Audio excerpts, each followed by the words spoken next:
Thank you. As the last time, I'm going to hand out some sign-in sheets and ask you all to please sign in. This is the second of two public hearings for the borough's Community Development Block Grant Program. At this meeting, we will be looking to present how the proposed funds will be spent, elicit any comments on that, and see if anyone has any comments, past or present, on the CDBG program. The borough receives federal funds from HUD through the Pennsylvania Department of Community and Economic Development. The funds must be used to benefit low and moderate income residents, and due to a formulary approach at the state level, we are eligible for $128,853. We are proposing to use these funds to continue the borough's housing rehabilitation program. The split will be $23,193 for administration, which is the maximum allowed by the state of 18% of the grant amount, and do single-family owner-occupied rehabilitation with $105,660. We'll actually use for construction $84,790. This will be used for actual construction and rehabilitation of 2.5 properties.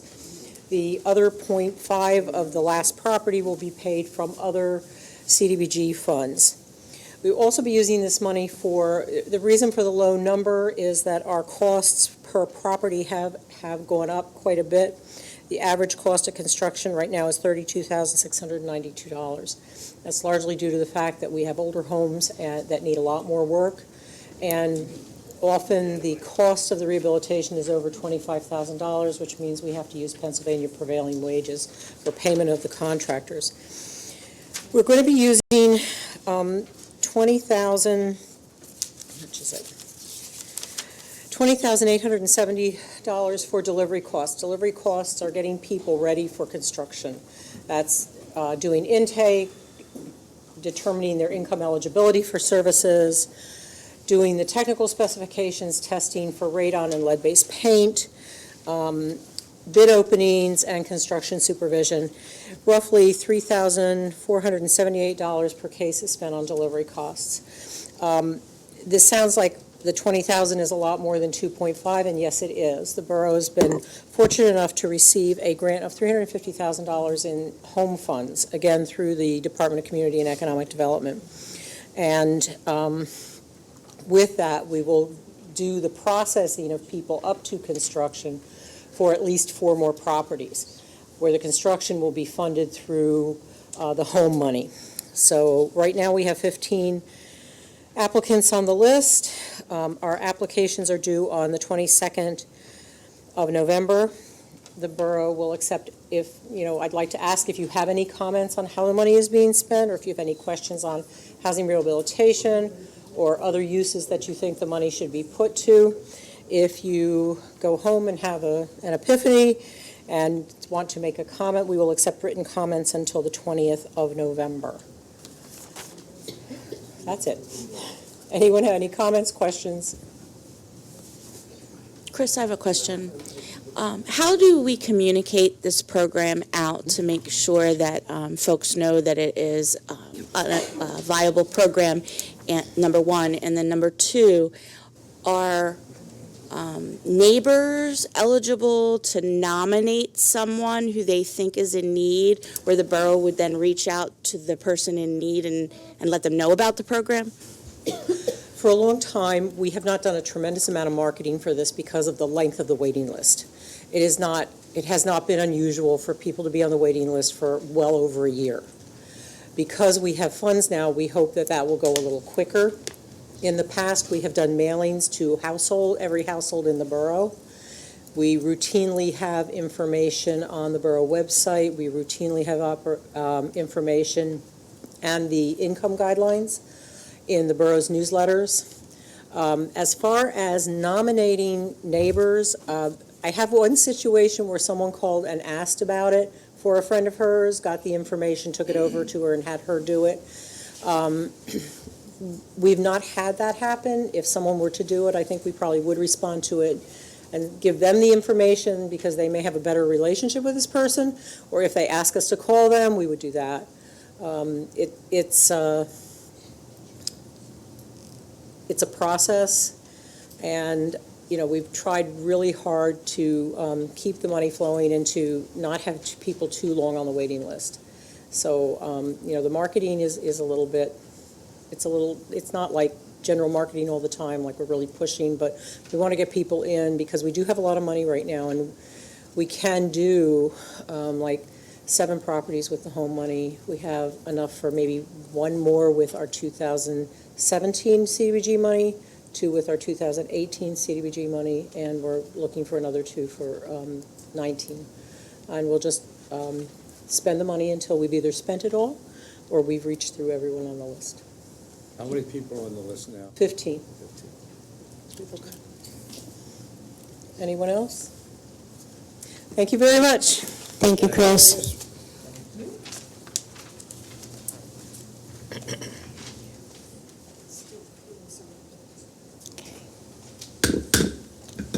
By the authority vested in me, I hereby declare this meeting of the Conshohocken Borough Council duly open and ready to conduct any business that may come before it.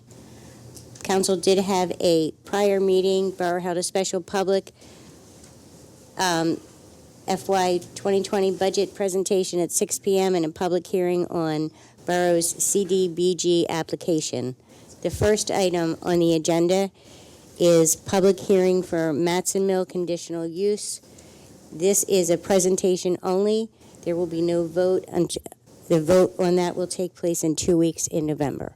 Thank you. So if you could come up, please. Good evening. Mr. Peters. Thank you, President Leonard. This is the time and place advertised, are we on the record? Advertised for a conditional use application filed by High Street Conshohocken 1 LLC. The conditional use seeks approval under Section 27-1603.4 of the Conshohocken Borough Zoning Ordinance to permit the multifamily use on a parcel located in the SP3 Specially Planned 3 zoning district. The property is commonly referred to as 101 Washington Street and is more specifically identified as tax map parcel numbers 05-00-00036-00-4, 05-00-00040-00-9, 05-00-00048-001, 05-00-00052-00-6, and 05-00-00056-002. The hearing was advertised pursuant to the requirements of the Municipalities Planning Code on October 11th, 2019, and October 18th, 2019, both in the Times Herald. I'll call up Ms. Stetler in a moment to give specifics as to the relief being requested, but I do have some initial borough exhibits. Those are Exhibit B1, which is the conditional use application, Exhibit B2, which are the deeds for the property. There are 4 deeds, all between Sarah Nevy and the Sarah R. Nevy 2015 River Property Trust. Again, they're all dated July 30th, 2018. Exhibit B3 is the purchase and sale agreement between the aforementioned trust and High Street Conshohocken 1 LLC. That's the applicant, and that agreement of sale is dated March 5th, 2019. And Exhibit B4 is the proof of publication for the application as referenced previously. Before we have Ms. Stetler come up to provide some specifics, I know there is at least one additional party to this hearing. I know SEPTA is here. Joe or Dan, would you like to enter your appearance on behalf of SEPTA, please? Peters, Joe Clement on behalf of SEPTA. And at this time, is there anyone else that would like to participate as a party to this matter? And there's a difference between offering public comment and actually being a party. You are all entitled to offer public comment when the time comes. If you're participating as a party, as SEPTA is, you have the ability to actually ask questions of the applicant's witnesses, and you also have an opportunity to present your own witnesses and experts if you have them. So is there anyone here that would like to request party status? Let the record reflect that there are no additional parties to this hearing, and at this time, Chris, if you could please come up and just give us a brief overview of the application.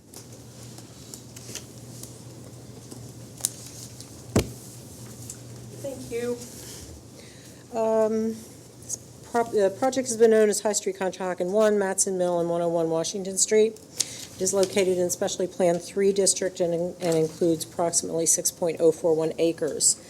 Current use is it's an industrial site with storage, some salvage, and the proposed use is for 296 residential units, associated parking and riverfront amenities. The project has been through the zoning process, and zoning relief was granted on July 15th, 2019. The specially planned 3 zoning district permits residential development provided there is a conditional use approval from Borough Council, and there is a list of conditions that must be met for that. Project developer is here to discuss how he meets those criteria. The relief that was granted was to encroach upon the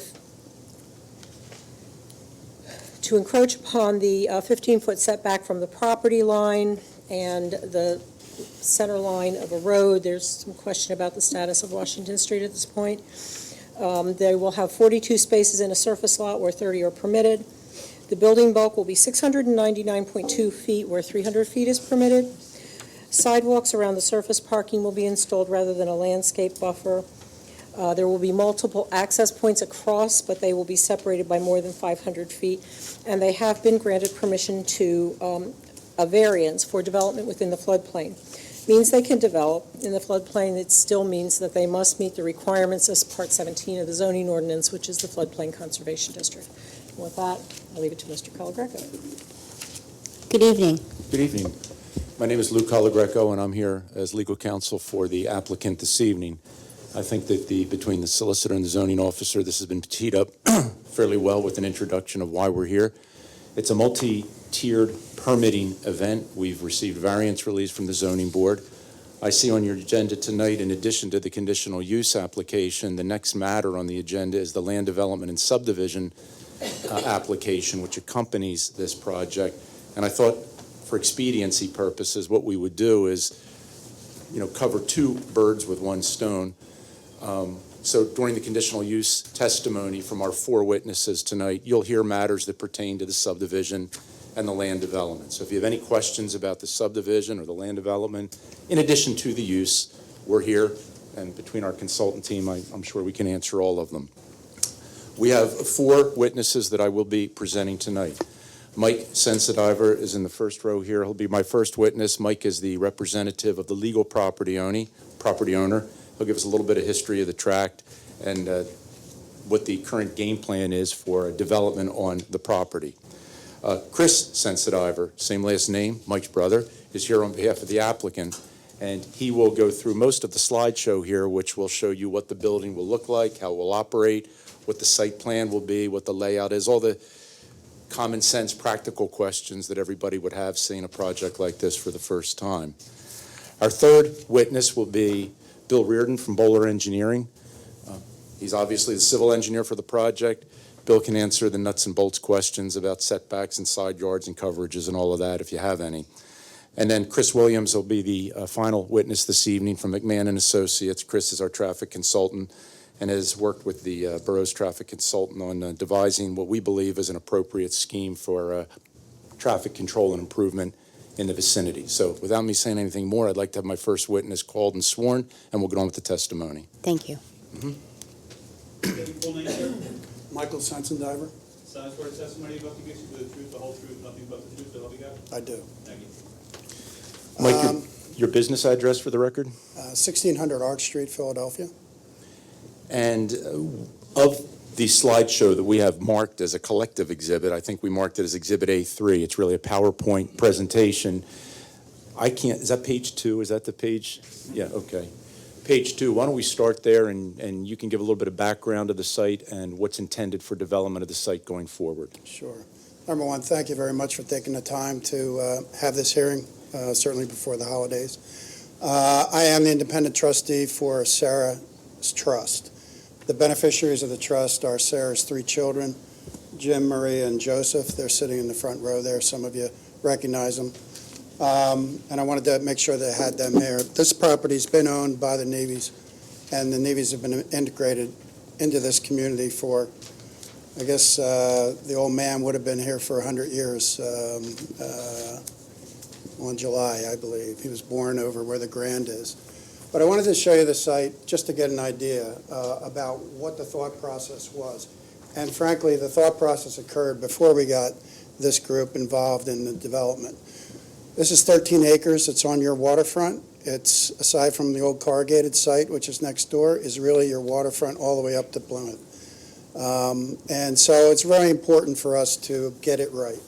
And that was the thought process behind that. So even before we got involved with any developers, we wanted to make sure that we had a plan that worked with Conshohocken. And about 3 years ago, we asked Conshohocken to get involved from a staff standpoint to tell us what their thought process was about what is a really peculiar piece of property. It's thin, it's narrow, it runs right up, it's bounded by the river, and it's bounded by the rail tracks there. So I think some of you might have remembered way back when. I know that Ike and Bob, you were around then when we were talking about zoning changes, and I got up in front of you in the old Borough Hall and said, why are we even going to try to make any changes there? This has to be specifically done because it's a very unusual piece of property right now that's being used for industrial. There's an industrial warehouse there, there's the yard there, and essentially it's really a salvage yard. So we don't want it to be a salvage yard. We want it to be something that causes a good opportunity for Conshohocken. So we did meet, and one of the impetuses to meet on that was we found out that SEPTA was interested in creating a better platform, and by doing that, they needed a straighter piece of rail tracks. And the only straight piece of rail tracks essentially bordered this particular property. So we reached out to the borough and said, why don't we hold hands right now and we can approach SEPTA together to cause this not to be a half-baked platform and train station, but we will give land, we will do the kind of things that is necessary to cause this to be a grade 1 train station. And by that I mean, you don't want to have essentially people coming from Washington Street walking up, for all intents and purposes, a goat path behind a Butler building there, and then walking up to a platform. We said, ultimately, if we can do the proper development of this, we'll take down all those buildings, we'll essentially have someone come in, and we'll put a proper development in it, and that everywhere in front of it, we can work with you. We can give you that kind of property. You could have a kiss and ride. You could have a really good train station. So together, the borough and we essentially approached SEPTA, and we said, look, I know you're not used to dealing with people that are interested in doing this, but we want to do this because it inures to the benefit of the borough, it inures to the benefit of the landowners, and it inures to the benefit of SEPTA. So we started working on that, and I think there's a lot of SEPTA representatives here that would probably say that process has worked really well. The second thing that we did was we said to the borough, we have a number of ways to mass this property, and as a matter of fact, some of our neighbors, developers that you know, took it on their behalf to propose this property, of which they didn't own, to certain tenants or occupants, and put things like large-scale development that would essentially create a wall along there in the river, and we didn't like that. And the borough came back to us and said, let's be very mindful of the Grand and the people across the street. Let's try to keep as low a profile as we can, certainly on this first site. And so that took a little bit of determination with SEPTA, because SEPTA was interested in essentially putting a couple stories of parking underneath whatever we built, which would then raise it up higher. And that's when Bob Lund, who is running the real estate for SEPTA, and I were meeting and said, why don't we just do that, pull that out of this particular, and the second half of the site, you can do something there. And we keep a really low profile, low density opportunity on this particular site. So we came to an agreement with that. We came into the borough, we talked with the borough, we started doing those kind of things. And it was only then that we started to solicit a developer that would do a couple things. And so when you look at the property, this is really the property. It's outlined in green all the way through. This is the straight piece of rail that goes right there that essentially would allow SEPTA to put a really straight, good platform there on that side as well as the other side. So what we said to SEPTA was, we can carve this off in a subdivision and get a kiss and ride, get your handicap parking, get this all open, get a road in there, and then we could save this area back in here for parking, and we'd work our way through that. And we are negotiating with SEPTA. It's not done, but we're working towards that. So then we're looking for a developer that would say, okay, the borough had said to us, we don't want to see any more than 300 units of apartments there.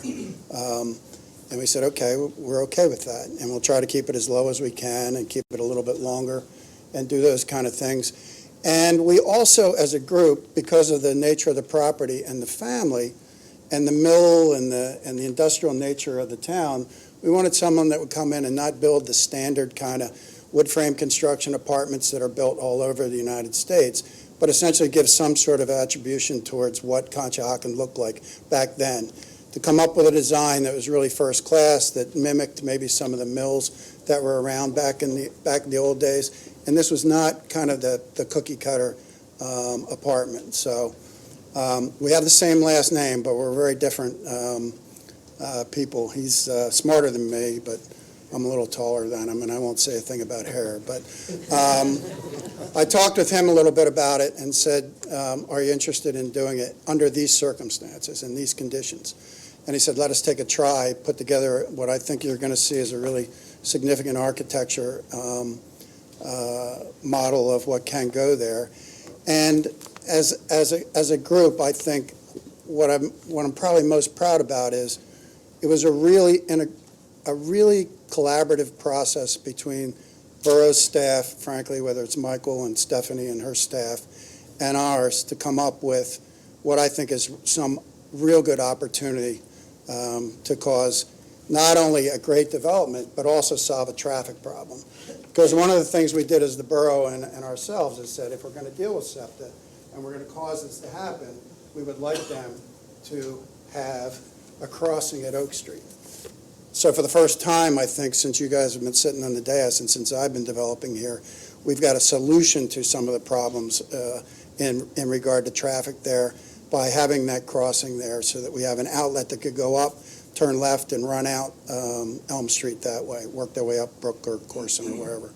Mike, let me just stop you for a minute. For record purposes, you've been referring to page 3 of Exhibit 3. And if you could, just take a step back. That also depicts the subdivision that's the subject of a future council action. Right. If you could just briefly describe the subdivision that's involved with this application. When we started to have a discussion with SEPTA, I think your professionals would tell you that a lot of entities like SEPTA and private developers will do things together and they'll condominiumize things. As we started to work with SEPTA, it became evident that's really hard for SEPTA to do that because of their purchasing. They've got 5 primes, they've got all those kind of things. So when I talked with Bob, I said, well, why don't we'll get you out from underneath this building, we'll get you on dirt, and we'll give you this slice of ground. If you look at the second piece here, lot 2, it comes down with a panhandle and comes down so that there's an opportunity to get the Oak Street crossing, which is on our ground. We can have Washington Street, I don't even know what you call it anymore, is it Washington or Stoddard or Washington? Come in anymore. And have a kiss and ride, a drop-off, a proper drop-off and out. And then have a private road that would go back to this piece right in here, so that they would have their handicap parking out in here, they'd have access to the platform, and so on and so forth. So we would take the lots that Michael read a lot of numbers off of, create 2 lots, so really this panhandle lot that would allow SEPTA to essentially come in here and do their work, and then have this particular lot in here where the apartments would go. Can you just I go ramble through- a little bit, and I'm trying to be concise, but if you have any questions for me, I'd be glad to answer them. Yes, okay. Can you just please go through your description of Oak Street and how you see that flow? Yeah. I don't have the exact design, but you'll be able to see it. Oak Street would have a crossing right across here. And one of the things in the zoning board meeting, Chris met with the Grand. They had some issues. If we have this crossing, will people be coming in there? They would like to put a gate. So between the developer and the grant, they resolved that problem and actually supported the project at the zoning side. But what you could do is come across here, Oak Street. Essentially, we would get the property in here, so you'd have an intersection that would allow Washington to come in, private road go across, all the access right in here. And this panhandle we'd give to them so that they could do their parking and have their platform essentially up in here. When we Did I get describe into, that correctly? when we get into later testimony, we do have more precise exhibits of how that will play out and what that will look like. So we'll have Mr. Reardon and probably Chris can answer that question in a little bit more detail with better exhibits. How many parking spaces are you gonna get at the train station? If you don't mind, I could let them go through Okay, that. that's but, fine, that's fine. Yeah, you gotta essentially deal, this potentially is parking for SEPTA, and then they get handicap and they get a lot of those kind of things in the kissing around. I'm not exactly sure of the numbers, but, so they have the really access right there to that train station. And so that the record is clear, and what you've heard Mike testify to, is right now the proposal before council, in addition to this use, is to create the subdivided lot. I don't want to misrepresent that there's any deal in place yet with SEPTA regarding what we've identified as Lot 2, but this is the first step. If there is a deal and that coming to fruition, you have to first be able to deliver the land. So that's what the subdivision approval And is. our thought process, if we can get this approved, then we can solidify all our deals with SEPTA and work our way through that. And how are you handling your sewer hookups for this? I'm sorry. How are you handling your sewer hookups for this? Right now, the sewer, well, again, I'll leave that to Bill, but the sewer's gonna come up Washington, and it'll run right into the site. We're actually gonna bring sewer and water, because the water for this particular project comes down underneath the bridge and then attaches there, so we'd have to get water in there. So new sewer coming in Washington Street.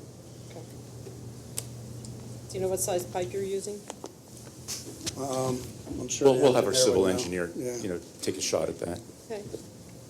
I'd be kidding you if I told you. I used to crawl around sewer pipes, that's about it, as a kid.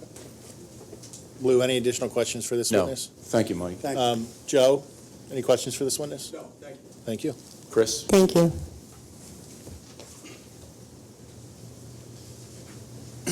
Sir, state your full name, please. Christopher Sensenbiber. So I swear testimony about the gifts of the truth, the whole truth, nothing but the truth, so help you God? I do. Chris, could you state your business address and the name of your employer for purposes of the record? Yes, I'm employed with High Street Residential, and my business address is 300 Conshohocken State Road, West Conshohocken, PA. And you will be the actual developer of the property if in fact this project goes forward, or your entity will be the developer? That is correct. And you've been authorized to make representations on behalf of the developer and to bind the developer entity through this hearing tonight, correct? That is correct. All right. Is Exhibit A4, you've seen Exhibit A4 previously, is that the copy of the deed for the property evidencing the Sarah R. Nevy 2015 Riverfront Property Trust is the legal owner of the property subject to this proceeding? Yes. And Exhibit A5 is the redacted sale agreement which you have with that seller evidencing your equitable ownership of the property, correct? That is correct. Utilizing Exhibit A3, as Mike has been doing, we've collectively marked all of the PowerPoint as A3, and I'm going to ask you to refer page by page as you go through your testimony. Take council through the various slide presentations that you have and explain the project in greater detail. Sure. Well, thank you, everybody. Mike might have made a comment about my hair, but he's a lot older than me, too, so.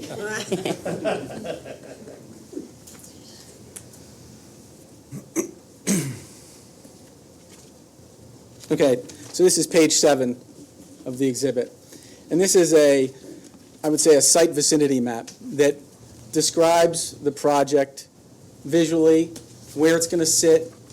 This is slightly old, and there's been a slight change to it as it relates to the Washington Street connection.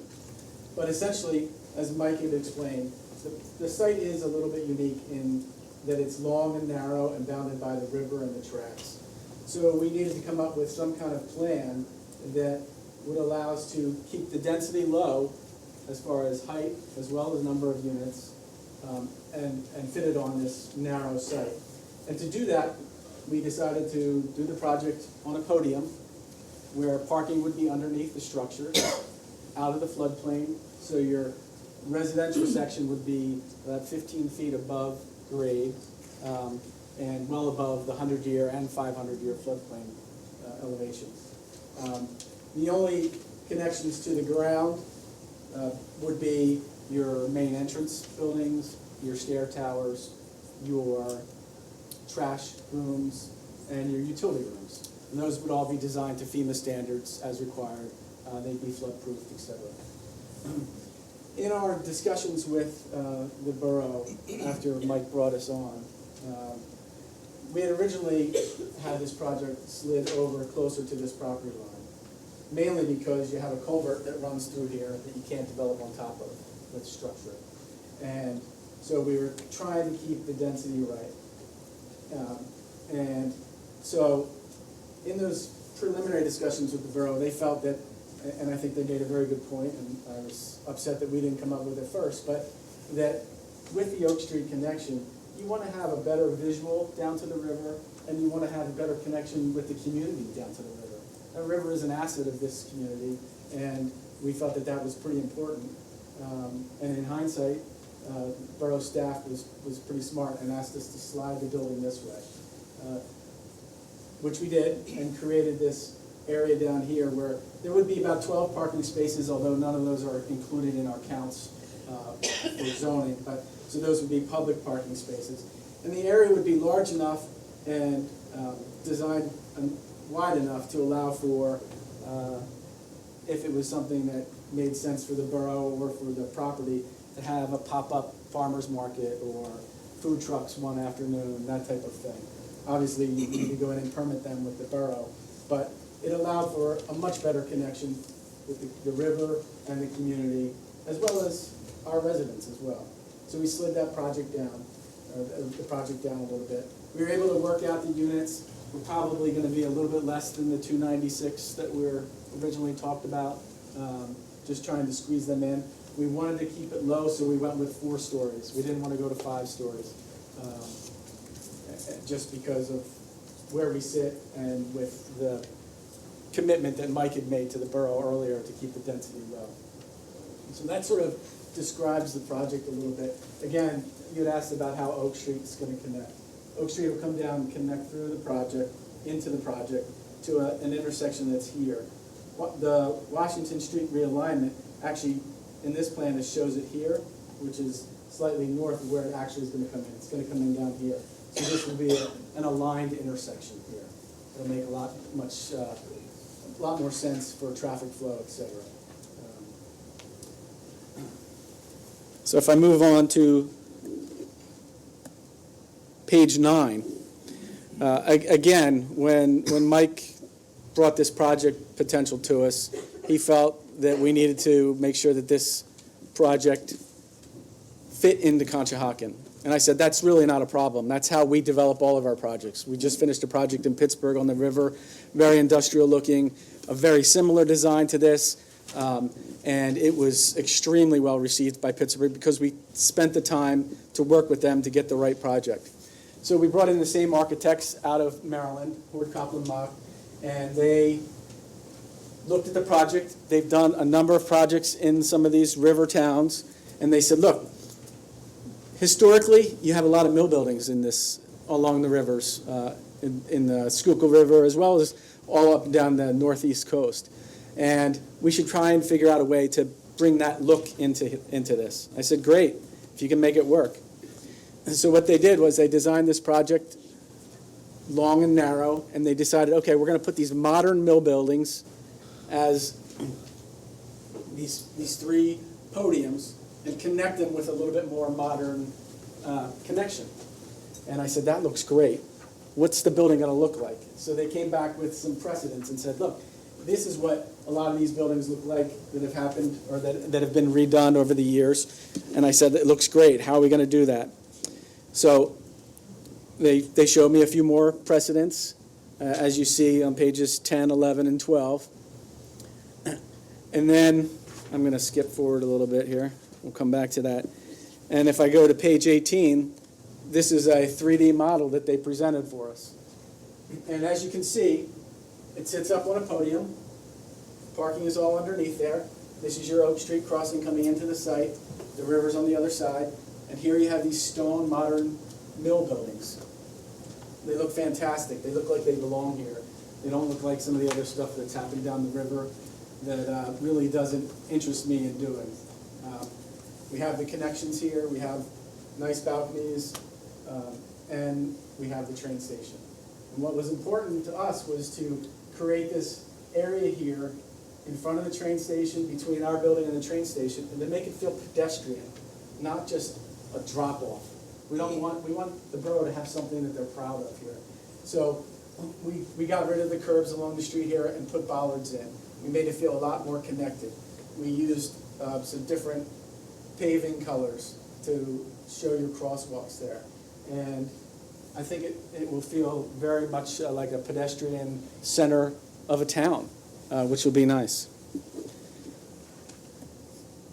These are a few more visuals of what the project will look like. Again, this is page 19, and it's going to continue on. This would be the main entrance to the building. It's essentially directly across from the train station platform. And you'll see, you know, it's a stone facade on those mill buildings, and then the connectors are like a hardy plank with different colored materials there. This is a view from the platform looking east down the project. Obviously, the architect took some liberties and threw a big Conshohocken up on the top there. That's probably not going to be there. I'm not sure anybody on the train would even see it up there anyway. This would be a view of the project. This is page 21 from the riverside. And as you can see, you have these mill buildings that pop out again, the podium here. Now, because this is all up on a podium, it created these really cool, interesting courtyard areas here. Unfortunately, they're expensive, but we worked through that. And so we have a passive courtyard on either end, and then we have active courtyard and active courtyard here where you have your pool and your grill area and your tables, etc. There will be access for our residents down sets of stairs to access the river trail that goes across here that we would build and implement. And then your community access to it would be down that section of the project that I spoke to initially, as well as at this end of the project.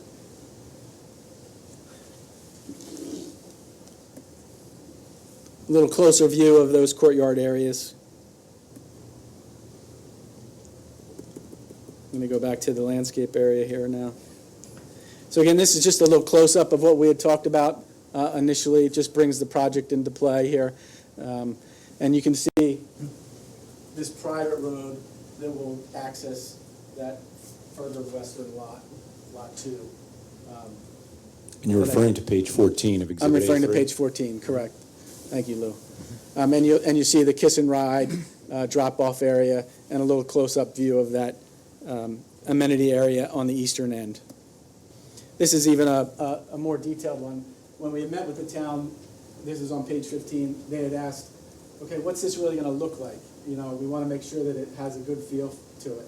So we did a little close-up view of it here, and we showed them where there could be potentially some chairs and some benches, a little pergola area, where if we did do a pop-up farmer's market or something, where those tents might sit.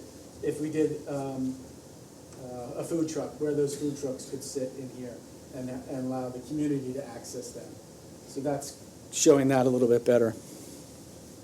And what I mentioned earlier about how we wanted the entrance of the kiss and ride to feel more pedestrian, this is kind of the feel that you have here. That doesn't feel like where you're driving a car through and just dropping off. I mean, that feels like it's a pedestrian, walkable, nice area, and that's what we're shooting to get there. That's a precedent image. That is not this image.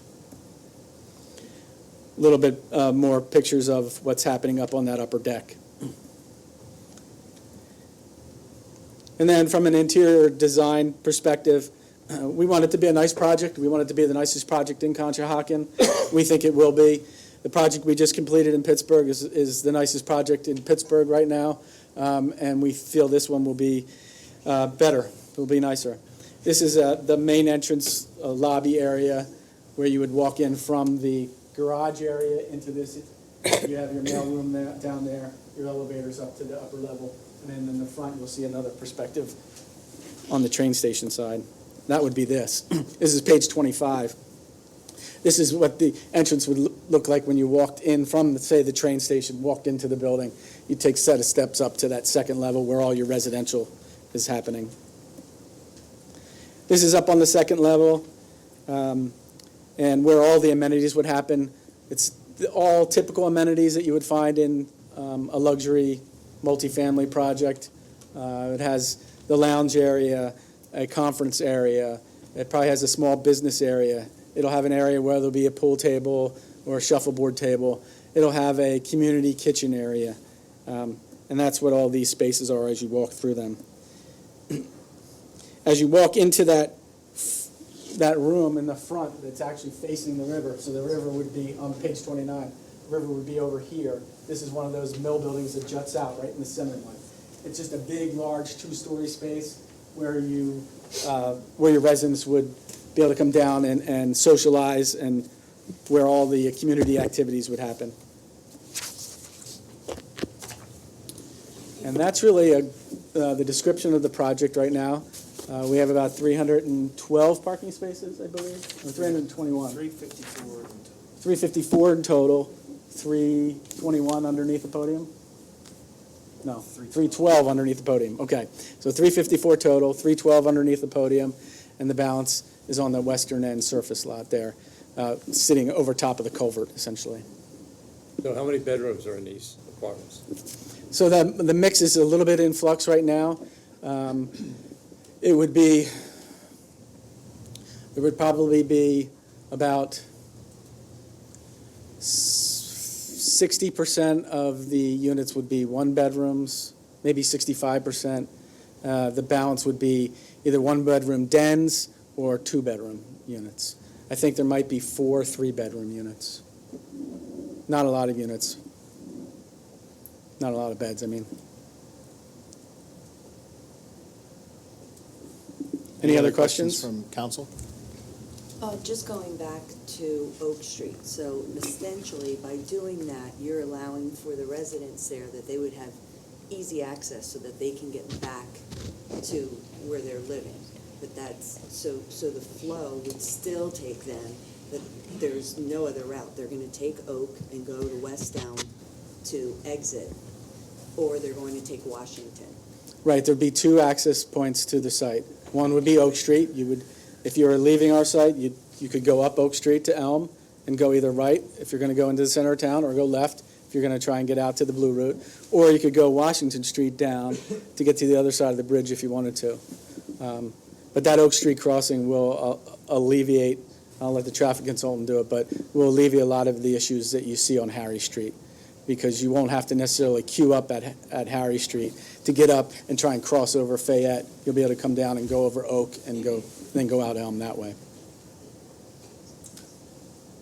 I do have one question.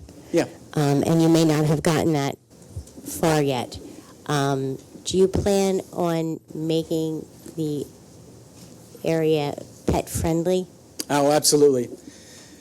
Okay, so in that, do you have an area designated outside for the pets?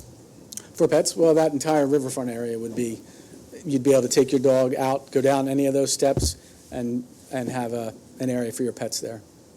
Okay. Yeah. It's been a problem, so. Yeah. Okay, thank you very much. Anyone else, council, any questions? Any way to lighten up the building a little? The building's just, what you have here seems really dark. On the exterior? That might be just the way that the visuals are working, but that stone will be a light stone, like a millstone that you would have there. And that cement panel on those connector bases, there's a significant portion of it that is white. Right. So I feel like when it's done, maybe you're the going to feel it's picture isn't lighter doing than it it justice. than it is. Yeah. Okay.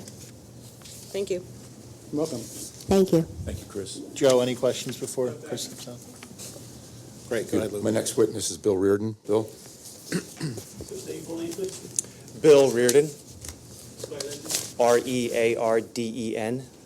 swear the testimony about the use of the truth, the whole truth, nothing but the truth, so help you God? I do. Thank you. Bill, would you give your business address and employer for purposes of the record? I work for Bowler Engineering. We're at 1600 Manor Drive in Chalfont, Pennsylvania. And you're a civil engineer licensed as such in the Commonwealth? I am. And Exhibit A6 is your CV? Correct. And you've been accepted as an expert in civil engineering before numerous municipal bodies in your career? I have. I could go through more credential, but I would request that he be recognized as an expert in We're civil familiar engineering. with Mr. Reardon and his firm. Any objection, Joe? No. With that, counsel, my recommendation would be that you accept Mr. Reardon. What was the area? Civil engineering. As an expert in civil engineering. He is so accepted. Thank you, Lou. Thank you. Bill, you were responsible for the preparation of Exhibit A7, which is the conditional use and plan, as well as the preliminary plan and the land development plan, which we've collectively marked all of them as Exhibit A7, correct? That's correct. We're not going to put all those plans up here on a screen tonight. We'd be here all night. So instead, I've asked you to prepare Exhibit A8, which is the conditional use plan, and I think most of your testimony will be to that plan. So is that what's up on the screen right there? That's correct, yes. Okay, so that's Exhibit A8. We've already talked through Mike and Chris. We've already described a lot of what's being proposed for the site. I'm going to ask you a few more technical questions because the ordinance does have certain criteria which must be satisfied in order to justify our entitlement to this use. Mike spoke to the creation of 2 lots. We've already been through that. There's a subdivision plan here before the borough as well for consideration. But the use approval that we're seeking this evening for multifamily only pertains to Lot 1, is that correct? That's correct, yes. What is the size of Lot 1? Lot 1 is 6.03 acres. And although I think we've been through all of this previously, I just want to make sure for record purposes we're clear. Could you identify the size of the building, the number of units, and the number of parking spaces, both underneath the building and in the surface lot? So on the plan that's on the screen, which is page 32 of the PowerPoint presentation, the area in gray is essentially the entire building. What you're seeing is the parking structure that is below the individual residential buildings. The total building square footage is nominally about 115,000 square feet. That's in total for the entire structure. There's a total of 295 units. Those are supported by 354 parking spaces. 312 of those are located in the area that's gray underneath the structure. There's an additional 42 spaces to the west in a surface lot. And there's an additional 12 spaces that are on the east side of the building, not included in that 354, which is part of that public area that Chris had discussed. And as the zoning officer testified to previously as she was introducing the project, this matter has been before the zoning board and was granted certain variances for development of the property, correct? That's correct, yes. And they are noted in the application. I'm not going to ask you to go through them this evening, but they are within the application if the council is so interested, correct? That's correct, yes. Also with this application, not with the use application, but with the subdivision land development application, there are certain waivers from the subdivision land development ordinance that have been requested and that have been commented on by the professional consultants employed by the borough. You're familiar with those waivers, correct? Yes, I am. And they are also identified in the plan application, correct? That's correct, yes. Okay, I'm not going to ask you to go through them either, but if council has any questions, they can ask you this evening. Suffice it to say, did the borough consultants recommend approval or the granting of those waivers in conjunction with the subdivision and land development application? Yes, they did. Okay. The ordinance has general conditional use standards that apply to all conditional uses in the borough. I'm going to quickly go through them. They are set forth in section 27-826B as in boy, number 3 of the zoning ordinance. First of all, you've read those requirements, have you not? Yes. Referring to Exhibit A8, and I think this is an important one, I'm going to call out just certain of these standards specifically and then refer to some just generally and collectively. There was a lot of discussion with the staff and the planners and all about pedestrian access around the building. We've talked about vehicular access, but I'd like you to explain how the pedestrian means of access to the riverfront and the trail system that's shown on the plan.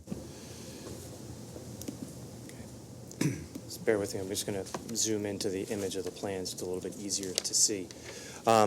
So as you can see, we have got a number of these hatched areas that are around the plan that I'm referring to, kind of a crosshatch, those are all the various pedestrian crosswalks that connect all the various sidewalks that we're proposing.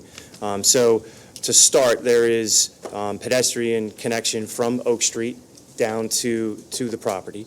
Then there was a continuation of that sidewalk across the entire frontage of the building to the western side. There is a pedestrian connection that connects between the front of the building as well as the new train station. And then those sidewalks continue on both east and west sides of the building to the rear portion of the site, where we are extending a trail that runs along the entire riverfront. Then that trail at the eastern end has 2 points of connection that go on either side of the public space that you can access from the building, or you can access from Washington Street or the adjacent property. So we've tried to facilitate pedestrian connection of the public to the building as well as to the river. And then along the rear portion of the building, we have 4 different areas where we are designating connections where the residents have the ability to walk down stairs to get to the trail, and then have them be able to access the trail as well as the other pedestrian connections to get back into the borough. The ordinance requires that for this type of development, there must be public water and public sewer. We've marked 2 exhibits, A10 and A11. A10 is a water availability letter from Aqua. Does that letter evidence the ability of Aqua to service and provide public water to the facility? It does, yes. And the same with Exhibit A11 is a sewer availability letter from the Borough of Conshohocken. And does that letter evidence the ability of the borough to provide sewer capacity to the facility? You heard a question earlier by one of the council members. I don't know if you have this level of detail down or not, but can you answer those questions regarding yes. sewer routing? Yes, so sewer, much like access, will be provided via Washington Street. So the adjacent development, we're coordinating our sewer extensions and water extensions with development through Washington Street. So sewer will be extended up from underneath Fayette Street to the property, and we'll be able to connect to a water main extension as well as to the gravity sewer main extension. It's my understanding that that gravity line is going to be extended. It's going to be 10 inches in size. The ordinance requires adequate buffering and screening of the property with the application, and Chris referred to a couple of exhibits here which showed a proposed landscaping screen. Suffice it to say, in your opinion, do the landscaping plans submitted with the land development and subdivision application satisfy this requirement? Yes, they do. And the applicant has asked for no relief regarding quantity of planting materials required on the property, correct? Correct, only for the location of those materials. And in fact, in some instances, the applicant is exceeding the ordinance requirement for planting requirements, correct? That's correct, yes. Okay. Let's talk about natural resources that presently exist on the property. One of the requirements of the ordinance is that to the extent possible, you preserve natural resources on the property. You heard Mike Sensitiver describe what the current condition of the property is. What natural resources are presently on the property? So the only resource we have is the floodplain. Obviously, we're disturbing the floodplain because the entire site is in the floodplain. But the key component of the resource here is the floodway. That's the main flood-carrying portion of the river. And this plan actually preserves that floodway so that there's no disturbance in it. I'm going to refer now to the conditional use criteria which are specific to the SP3 district. We just went through some general ordinance criteria. Now we get a little bit more specific to this zoning district. Section 271608 has a number of dimensional regulations for non-industrial uses. I'm not going to walk you through each one of them, but has the plan been prepared in accordance with those dimensional requirements? It has been, with the exception of any variance relief that we were granted. There was one variance granted from the dimensional requirements, and if you bear with me here, it was the maximum 300-foot horizontal length of building on any floor. The zoning board allowed the building to be greater than 300 feet in length, correct? That's correct, yes. But for that relief, it complies with all of those objective standards of that ordinance section. That's correct. Let's talk about landscaping. We just addressed that. But in the SP3, there's more specific landscape requirements that you're familiar with. Section 271609 sets forth a number of those requirements. Does this plan evidence compliance with all of those requirements set forth in that ordinance section, but for the variance to allow the parking lot perimeter buffer to be less than 10 feet. Yes, it does. And depict where that variance was granted and the purpose for that, just so the council has some idea. So that's this eastern side, and that's to facilitate the sidewalk connection from Washington Street down to the river trail and the area that we have at the end of that amenity area. Section 271610 requires a minimum of 25-foot riverfront access area to be dedicated to the borough. Can you depict, or can you show council on Exhibit A8 where that area is? So that's the area that's highlighted in kind of the yellowish color that runs along the entire riverfront. And that's proposed for dedication to the borough. That's correct. And finally, Section 27-1511 has dimensional and design standards for residential uses. We just talked about an earlier section that was for non-residential uses. This design standard for non-industrial uses, this standard, again, is more specific, deals with specific residential uses, which we are. And do we comply with all of those ordinance requirements? Yes, we do. No variance was requested for any of those ordinance requirements, Correct. We talked about the number of parking spaces. Briefly run through the amenity package, because I don't think we've given that enough attention here tonight. In addition to the riverfront access area, isn't there a trail associated with this? And Chris touched on the what I'll call the food court area that would be provided. But could you please briefly go into some of the other amenity packages? Sure. So what I'll show to you. That's a nice package right there. Yes. I was going to say, You like that? Move that. is this the ninth hall? Yes. That's the 15th green at Pinehurst number 2. Ooh, if anybody nice. was wondering. Nice. And I parred the hole in case you were wondering. Oh, fine. So this just gives you a better view of the amenity area that we're showing to the side of the building. Identify the page. Well, this is just we don't have this necessarily as, I guess we would have to add this as an additional right. exhibit. Well, we'll mark that as Exhibit A14, which is the amenity area to the easterly side of the building. Well, wouldn't you know, it's even labeled A14, so perfect. So this is the amenity area to the eastern side of the building. It kind of gives you a better indication of the scale of that, what it could fit as far as food trucks. It also gives you an idea of what the end of that looks like, the area that you could congregate. It gives you an area to sit and actually be able to access the river, and then it shows the connection to the trail that we are providing. So that's kind of the key public components of the amenities that we're proposing. And I think Chris kind of showed all of the private amenities that are sit on top of the podium that have access to all of the residents. We spoke about the extension of Oak Street and Washington Street, and Chris Williams, our traffic consultant, will speak in a little bit more detail to that. There were a series of professional consultant review letters issued by the borough in conjunction with this project. Specifically, Gilmore and Associates letter dated 10/3/19, the Fire Marshal's letter dated 10/8/19, Traffic Engineer Pannoni's review letter dated 10/3/19. You've reviewed those letters, correct? Yes. Is there anything in those letters, any suggestions, recommendations with which the applicant could not comply? No. There's actually just one area that I want to highlight, and that is related to the access to the actual garage. I'm kind of circling here our access point that's And into here the you're garage. referring to Exhibit A8. Correct. We're back to the conditional use plan. One of the concerns was that this was in close proximity to the intersection of Oak Street and Washington Street, and that it could potentially create, obviously, an area of congestion. And it's also within a close distance that would require relief from the ordinance. So as part of our coordination with Pannoni and Borough, we're looking to relocate this access point over to the kind of the central western half of the building. We think that's a vast improvement to the traffic circulation in that area. So that's the only thing that we would kind of address as part of the letters. Everything else is essentially will comply, minor technical items. I'm sorry, could you point out approximately where you would move that to? Generally, somewhere in this location here, which is the middle portion of the building, just west of the main entrance. Is that an in or out? It would be both.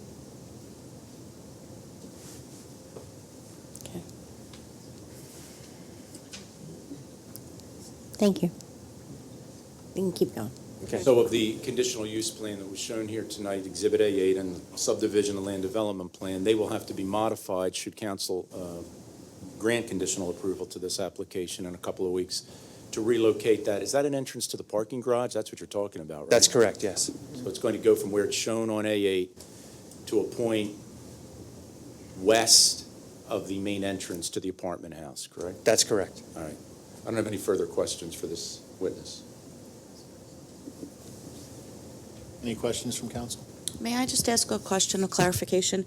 You talked about the floodway, and that it's just, does the floodway need to be a certain distance from the river? It's just, I'm trying to understand what floodway is, and then we have that 25-foot area dedicated. Is that the area that would be considered the floodway? I'm just No. trying to understand that. That's a good question. So the area that we're designating along the river, that is the riverfront access, so that is essentially this 25-foot area here.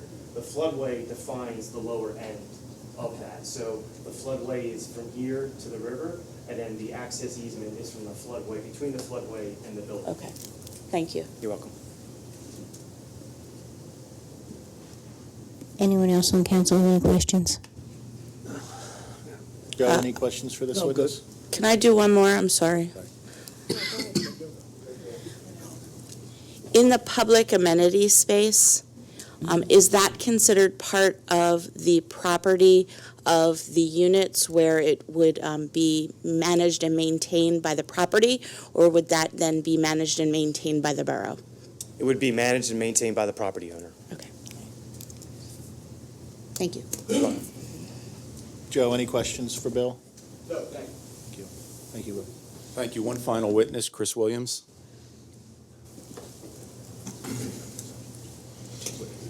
Oh, no, I was looking the other way.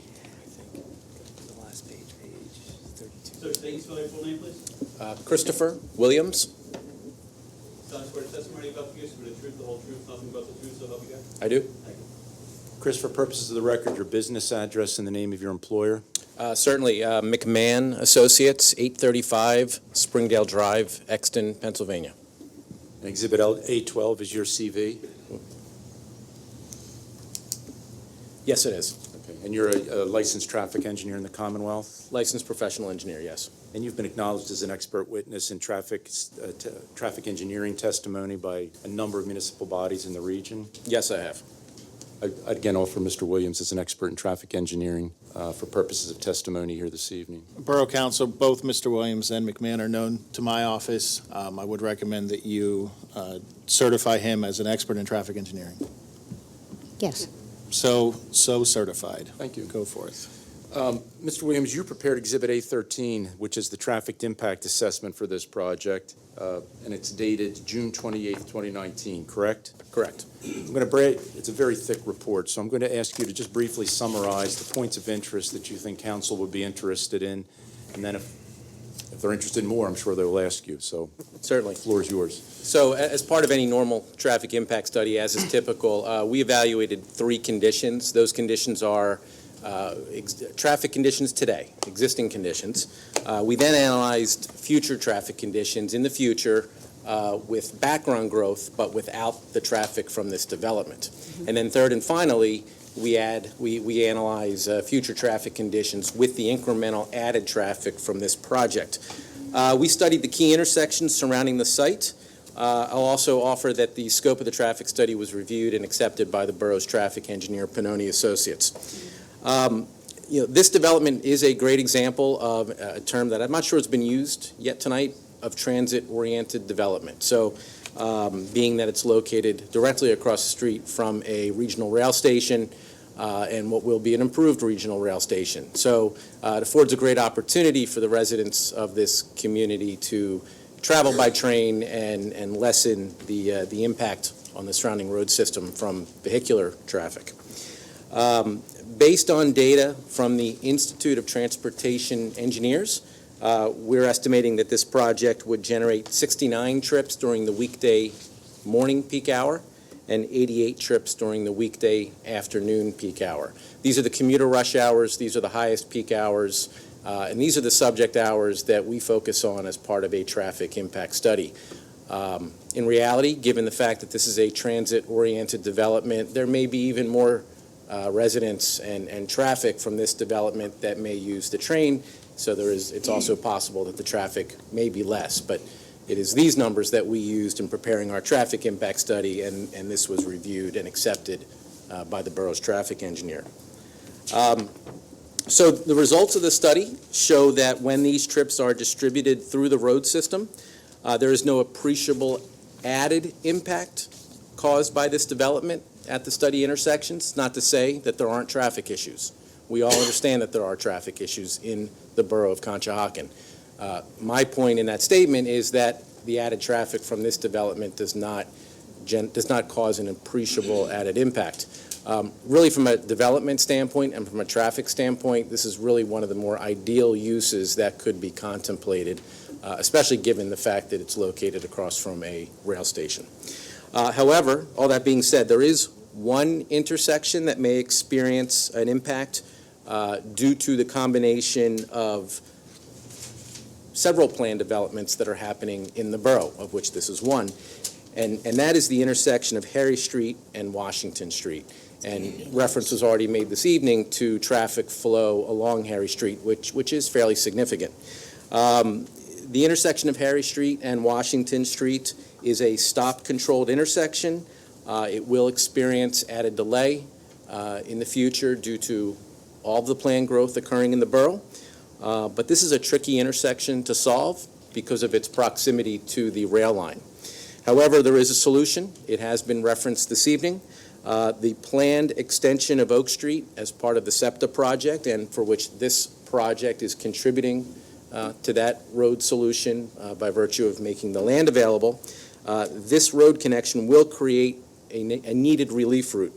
We will provide another north-south connection over the railroad tracks. It will provide relief to Harry Street and some of the associated intersections. And with this in place, it will address the traffic conditions at Harry Street and at the Harry Street and Washington Street intersection, which is needed. It actually lessens the traffic there, correct? It does. Yes, Okay. it does. It does. So, that's really the key takeaway, and that would be my summary of the traffic study.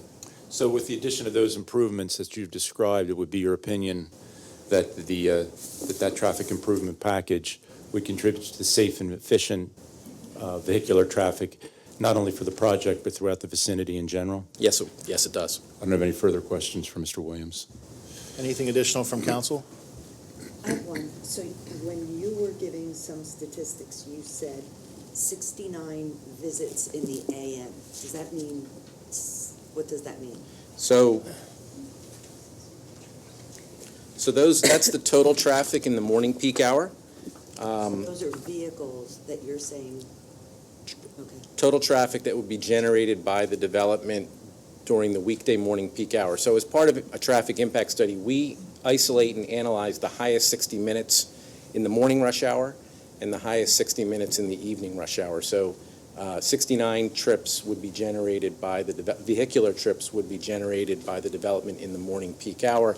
That's the estimate. It could be less because of the train station, and it's not to say that traffic wouldn't be generated at other times, but that's the highest peak hour for the morning, and then there is the value for the highest peak hour in the evening. Was that a traffic study your firm performed? Yes.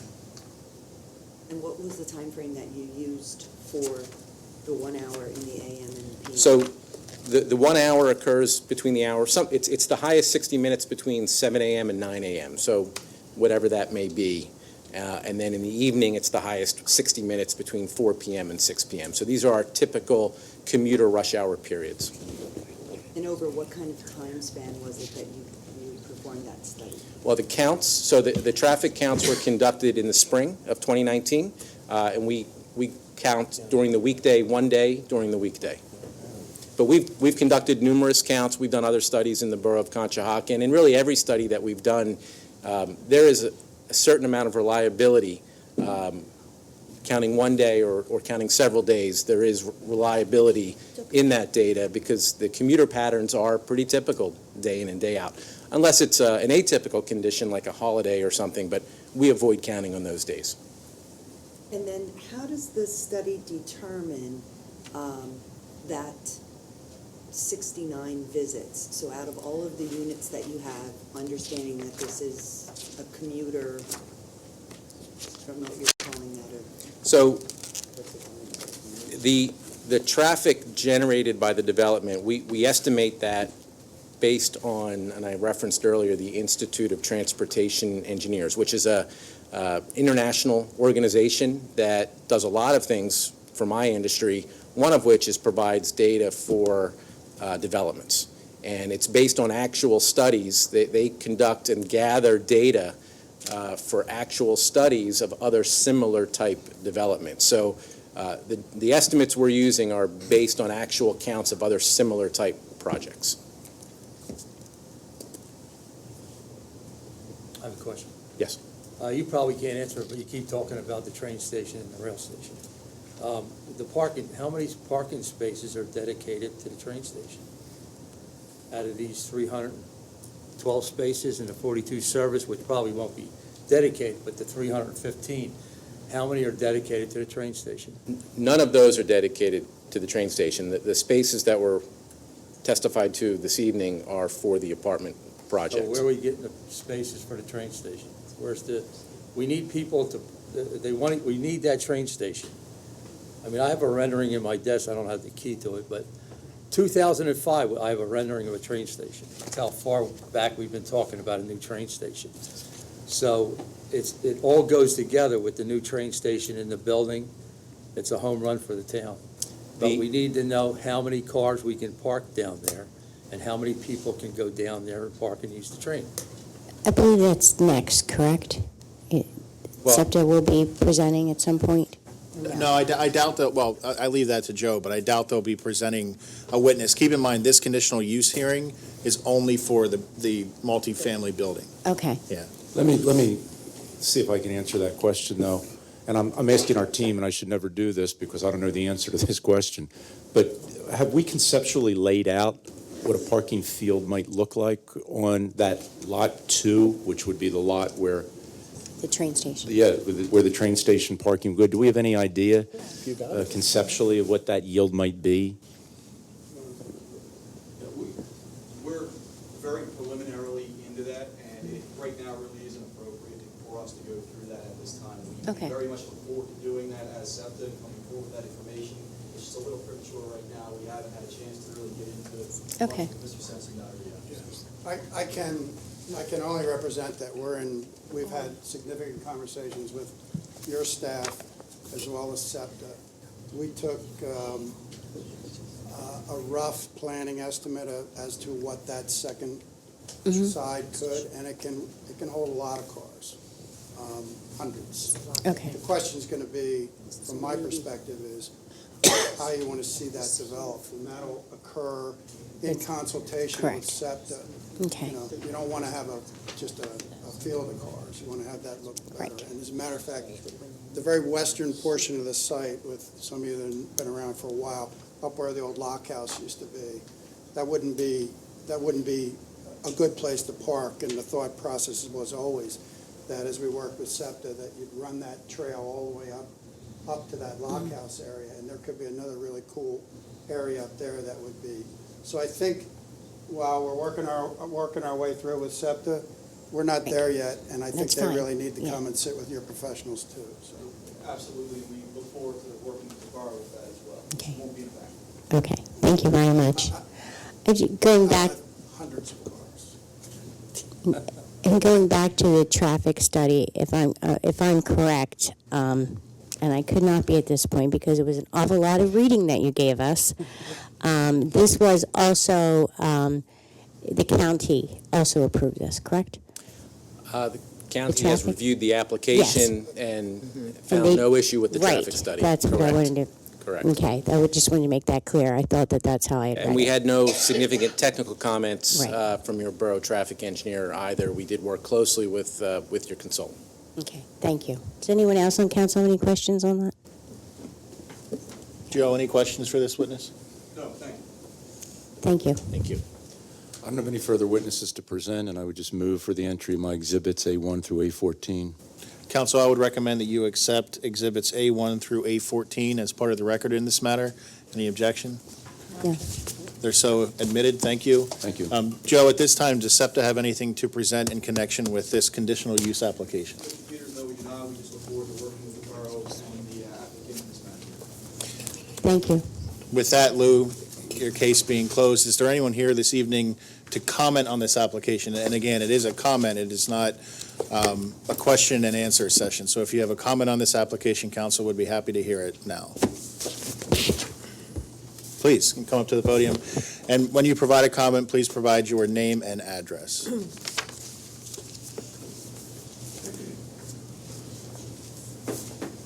My name is Jessica Ram, and I'm at Sutcliffe Lane in Conshohocken.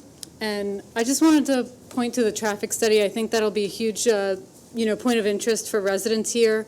When I hear 69 cars coming from this building that houses well over 300 people, I kind of don't believe that number. And then when you say you get that number from studies that have come from a company that does, many international studies, well, this isn't an international area. This is America, and we love our cars. And I think there will be a lot more than 69 cars on the road. Not to mention, they all come to a pinch point where the two roads, the two only entrances to this complex, have the same intersection, a common intersection. So I don't buy this study that it won't affect traffic in the area. I mean, traffic is already horrendous, especially near the bridge. And, saying 69 cars, I don't believe that. Saying it won't have an impact, I don't believe that either. So I think we need better answers in the future. Thank you for your comment. Thanks. Please.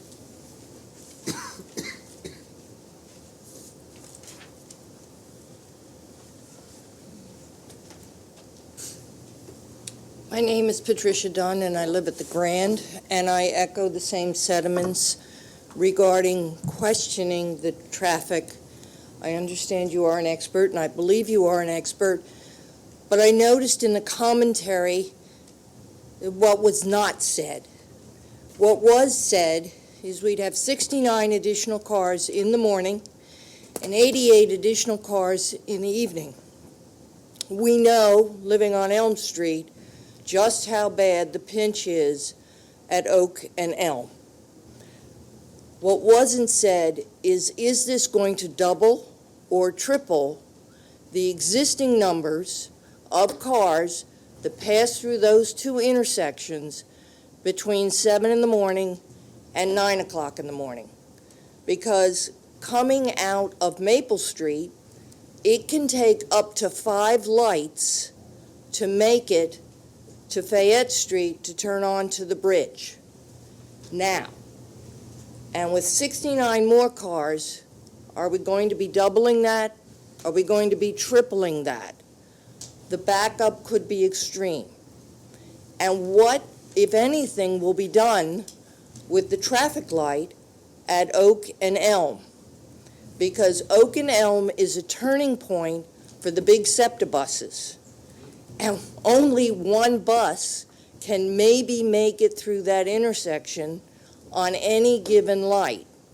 And I have seen the gerrymandering, God bless the bus drivers, trying to make that right turn off of Oak onto Elm when the traffic is literally backed up to the corner and there is no space to turn that bus before the light turns red again.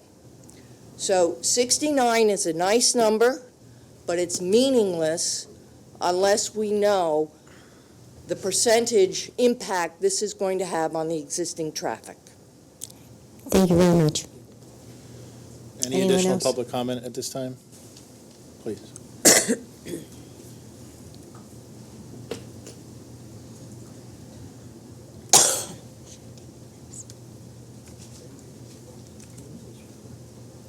Hi, my name is Joan Halper, and I live at the Grand at Riverview.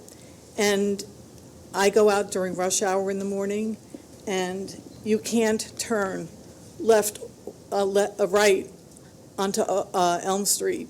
because the cars, there's so much traffic on Elm, they won't let you through. It's impossible.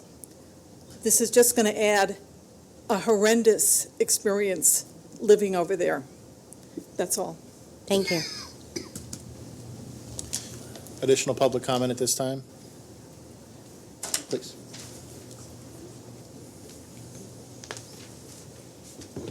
I also live at the Grand, and I also have an issue with, Deborah.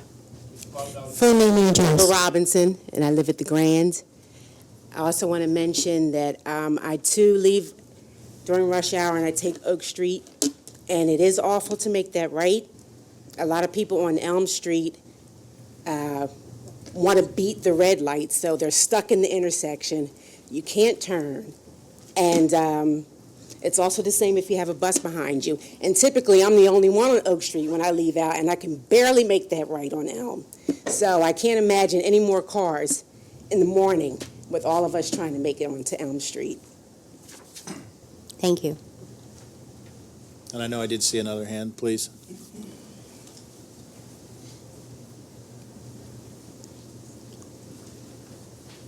Hi, my name is Myrna Goodrich. I also live at the Grand, and I agree with everything said already. And this may be premature, but I would be interested to know and have the council keep in mind what impact on Oak Street and all surrounding areas, the trucks for all the remediation of that property, what would that entail? And we have a garage exit onto Oak Street, and I'm wondering how residents from the Grand would enter or exit when it's so close to the railroad tracks.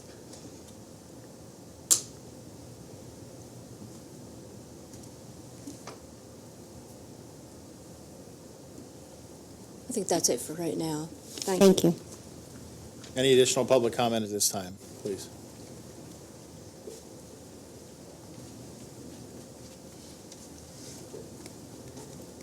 Hi, I'm Joanne Slover, and I'm also at the Grand.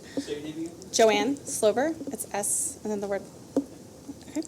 I just wanted to also bring to light the fact, like, obviously I agree with everyone else's piece. I mean, this morning when I left at 8:09, it took me 3 lights, and I was the first car on Oak Street to get onto Elm. And that was just to get onto Elm Street. Other than that, I see also that you're saying that the road is going to come, Washington is going to come across and underneath. I can appreciate that, but then please also understand and remember that Londonderry, Riverwalk, any of those pieces, they're all going to want to come that way because of how difficult it is to actually go up the street prior to that. So that's definitely a huge concern with regard to traffic. I think everyone needs to talk about that. Previously, you've talked about having, we've had different discussions, and I've understood that we're going to have something like smart lighting. How smart is this lighting really going to be? Because every day I keep hearing something's getting better, and I've seen some things, but we're just not seeing that. And I know, obviously, coming the opposite way towards Fayette on East Elm, there's 2 lanes coming in. Why can't there be 2 lanes going onto the bridge? And we just start training people that if you're going to be going straight across the bridge and be in the center, you need to be in the left lane, so that we can kind of have some more traffic flow. It's really, really difficult, and you're now going to give those people on the other side of the Fayette to actually come over to our side too. So that's really going to affect us also. Thank you. Thank you. Any additional public comment at this time? Note for the record that there, sorry, sir, go ahead.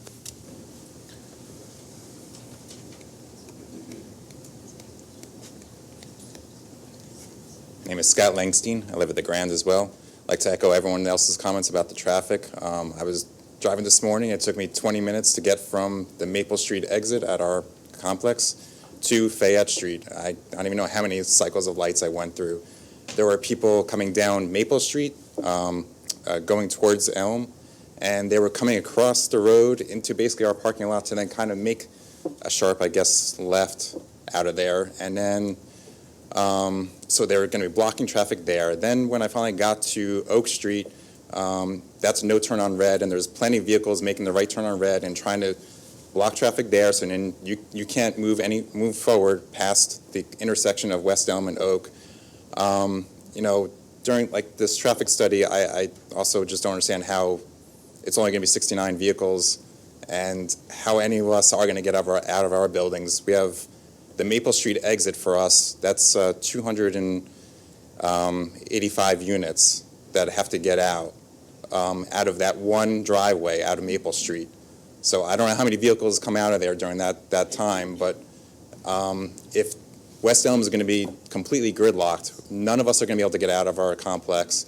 Oak Street, as it is already pretty busy. Now if you're going to have people coming down that and adding another 69 vehicles, I just don't see how any of us are going to get anywhere. And then with the Sora West complex, even more traffic on the roads there, I don't see how any of us are going to get around anywhere. We're going to be stuck, and road rage is going to increase, and I just don't see any positive of this. Thank you. Thank you. Excuse me, can I ask you a question? Where do you travel to? Where was I traveling to? Where do you travel to when you? Well, today I was going up towards up the Turnpike. Okay, all right. I was just asking, people going to the city or whatever, we had a beautiful train station.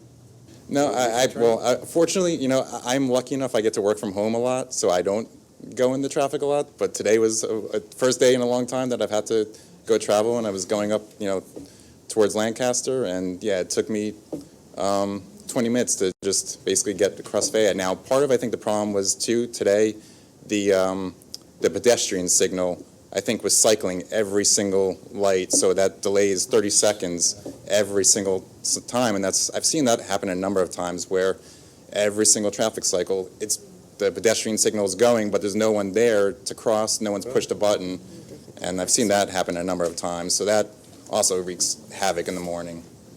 Stephanie, do we need to look into that and see if we can get that light fixed? Yeah, we can check that. Thank you so much for your comments. Thank you. Any additional public comment at this time? Seeing none, Mr. Colagreco, do you have any concluding comments before we close the record? At this time, council, we will close the record in this matter. To the applicant, council has noted that they will not make a decision this evening. As you know, they have 45 days to render a decision, but they do anticipate making a decision on the third Wednesday. Yes. Thank you very much for your time. Thank you for your presentation.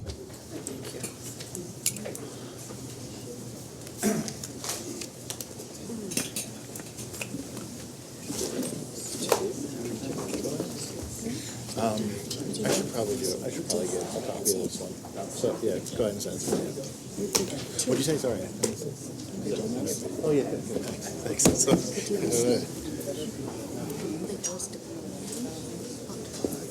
They are. They just like everything that goes on the country, they hear it happens to be a little I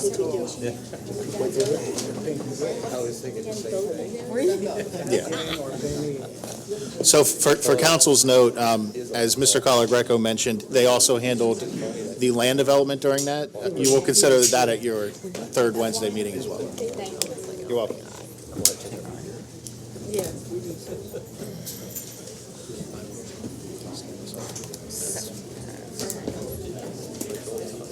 What's next? Something nice. The next item on the agenda is the Aubrey Commons Park renovation presentation. Ray Sokolowski, Executive Director of Operations, if you could come up, please.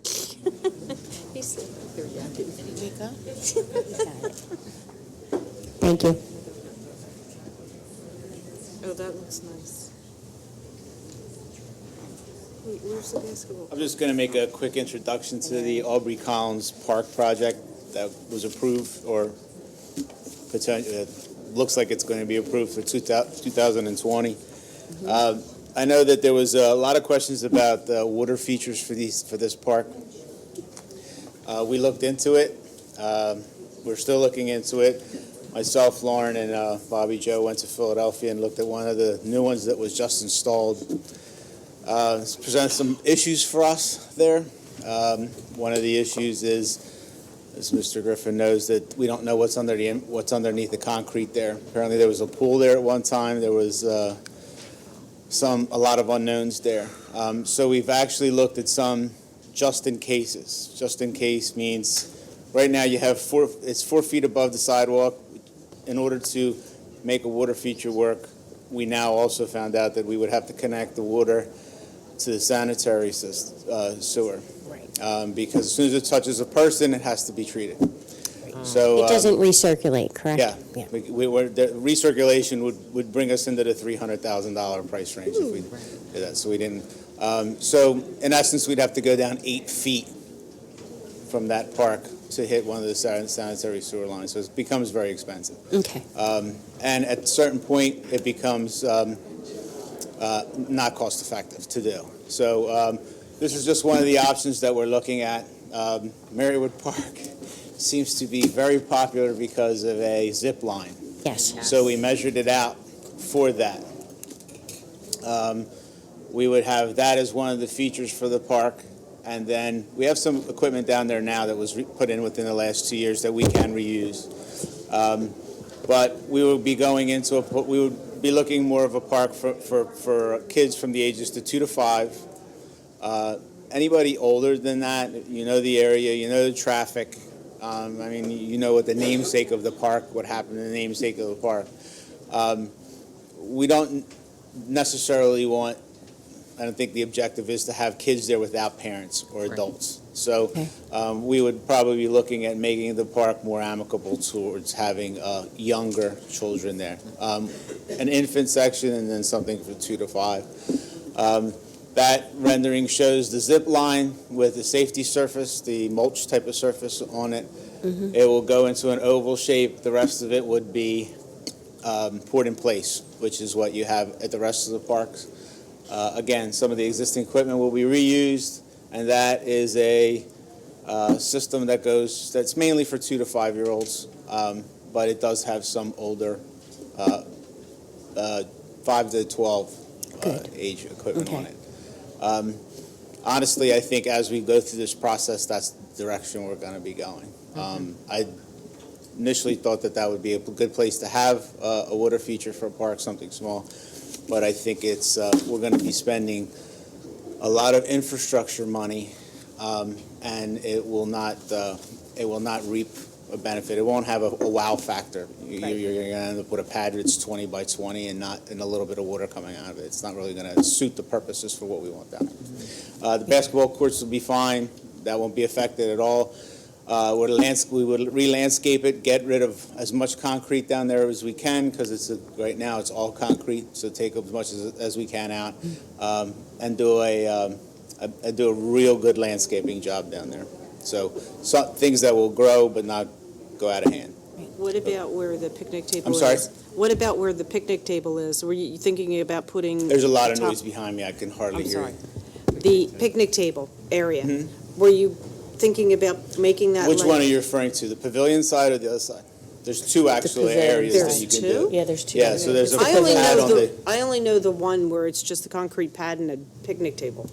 And Yeah, I so- think if you're facing Aubrey Park, it's the one on the left. Oh, no, the one on the right is. okay, that, on that side of the basketball court, we surveyed that area, so we would have to bring in material in order to bring that up. It's got a pretty substantial dip in it. There's not much you can do at that area, at least at this point. We're going to concentrate from the basketball court over. So the benches are all incorporated in it. That would stay. That's the reason for the oval shape. You could still have the benches on both sides of the basketball court. We want a barrier, which we would landscape between kids and people playing basketball. The pavilion would stay. I think a lot of it would be upgraded just simply by Public Works Department. This project will be a Public Works, again, third-party contracting company project. Mainly the Public Works Department for the borough would be doing the initial infrastructure work. Right. So to keep it at the cost that we're talking about, which is, the equipment is going to come in around $180,000 for this, and the entire cost of the project, $210 in that area, to keep it under that budget. If we're spending $50,000 for infrastructure to run a sewer line, it's probably not a good idea. Okay, so if there's any comments or anything, it's nothing, like I said, nothing that's in stone. And the other thing that happens is this time of the year, all the conventions for this park equipment and everything start coming out. That's how we found out about the zip line last time. So we're Right. going to actually wait as long as we can to see what's out there that's new and That's maybe great. incorporate that in this park. Okay? Great, looks great, Ray, thank you. The pavilion, will that include lighting and power? We're gonna, yeah, so part of the infrastructure work will be to run lighting to that, to get that lit up. It's okay, but we're gonna get LED lights in there. We're gonna have outlets for when it's used, for a DJ or anything else like that. All that will be upgraded. It'll be repainted, and we even are looking at putting possibly a handicap accessible ramp in the back of it. We just want to make sure we have a proper pitch. If we do, we're going to Right. make that happen. Awesome. Great. Thank you. Thank you, Ray. Okay. President Leonard, we're going to take a short break, Okay. and then we'll reconvene. Sounds great. Thank you.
Manager Matters is to consider approving an agreement with PFM for financial advisor services related to the sewer system. In front of you for consideration is an agreement for financial advisor services, again, to assist in implementing a strategic plan to enter into a public-private or public-public partnership or asset sale relating to our sewer system. A previous agreement was already approved with PFM regarding an evaluation of the asset. We have representatives from PFM here tonight if there are any additional questions. This is step 2 and step 3. And to just highlight that step 2 and step 3, there are no fees paid unless the transaction does close. So again, this is part of the process that has started. Phase 1 has been completed. This document is in front of you this evening as discussion only. It'll be on your agenda on November 20th for consideration for a vote. But again, representatives from PFM are here this evening, should you have any questions. Does anyone have any questions? Stephanie, earlier tonight, when we had our budget meeting, yes, you were talking about we needed to look at different ways to finance some of the expensive projects. Correct. That we've been looking at. And the roadway infrastructure is one of the major ones that we have to look at. That's correct.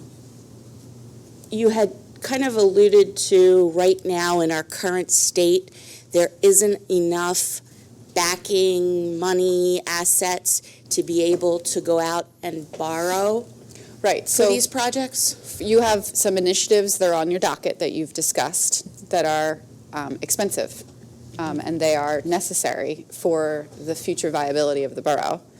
So we've done we've had discussions about alternative strategies for financing options. In the budget that was presented this evening, you currently do not have a funding source for your debt service, which is an allocated fund in your budget. And the emphasis was placed on that specifically because in order for you to qualify for additional financing options, borrowing options, you need to illustrate to potential partners that you have a funding source available. So the PFM contract that's in front of you this evening is one of those alternative ways that we are exploring to acquire additional funds that the borough could utilize in addition to whatever borrowing would be needed in order to satisfy the initiatives that, again, are imperative to the borough. So even though we have a stable budget and we have money, yes, we do not have the ability to borrow the kinds of money we need for the major infrastructure. From a municipality standpoint, there's a borrowing cap that's placed on a borough. There's also bond rating, which currently we do not have because we've borrowed based off of a general obligation note, not a bond. And there are certain stipulations that municipalities have to go through in order to have a bond rating, which we've chosen not to do at this point. But yes, you have a sound, balanced budget. That is not the issue. The issue is you have projects that are currently not part of that balanced budget that you need to consider for the future. And we've had multiple conversations. There's been presentations by professionals done at a public setting that has illustrated an extensive $30 million that is required in order to address those items. So again, we would be remiss if we did not do a proper evaluation of the options that are potentially there for us to explore. So basically, we can keep going with the flashy stuff, the parks and the things that are very meaningful to people, but the roads are also meaningful. Yeah. So, I mean, if we keep putting metal plates on the roads and having horrible roads, we're never going to get to the point where we have any viable road program that will make the difference. And it's not just the pavement of the roads, if I'm not mistaken, it's what's underneath the roads. It's the infrastructure underneath the road. So I think what the public would see and what they see on a regular basis is mill and overlay. So you're getting new pavement, the look of it. But the issue in the long run is what's underneath that blacktop that needs to be addressed. And it really is a safety issue, and the due diligence has been done in order to put the borough in a position where they understand what needs to be done from a capital perspective it's now time to discuss how you're going to fund those capital initiatives. Roads and infrastructure underneath those roads are something that we should all be concerned about. And this borough in particular has pumped a great amount of resources into its park system, just as an example. And we've all seen the benefits. If you drive down by Marywood Park, it's packed. Sutcliffe Park is packed. Aubrey Collins Park, we hope, will be packed by pumping that infrastructure in there. We are in a fortunate position where those parks will be completed soon. You will have completed your park system, which is a great achievement. And in doing that, in terms of the timing, we now need to plan for the future. This type of project for the roads, I don't believe has ever really been done either. It has not been done.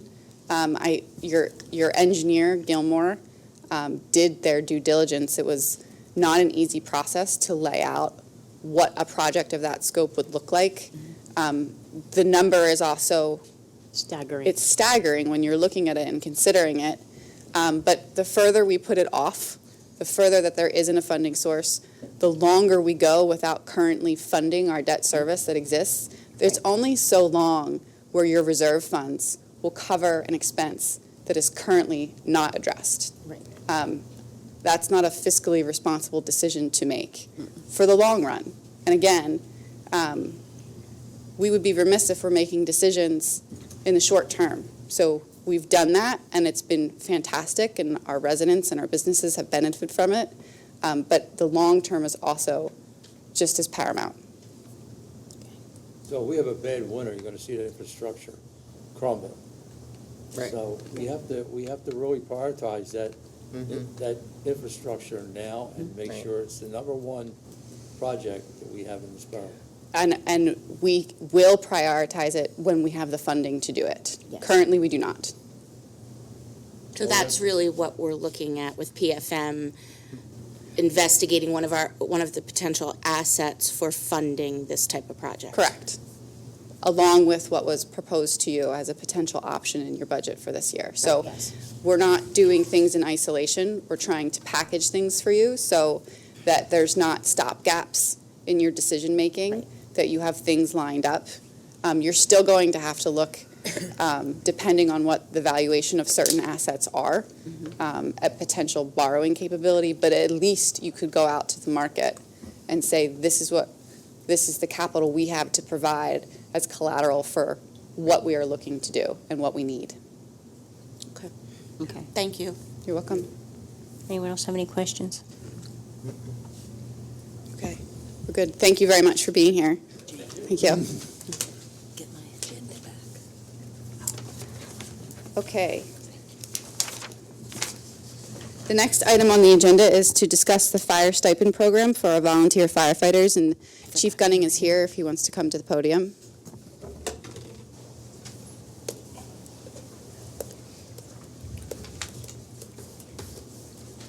Mr. Costello was instrumental in drafting this stipend program in conjunction with our chief, and I would like to thank you for your due diligence in putting this together.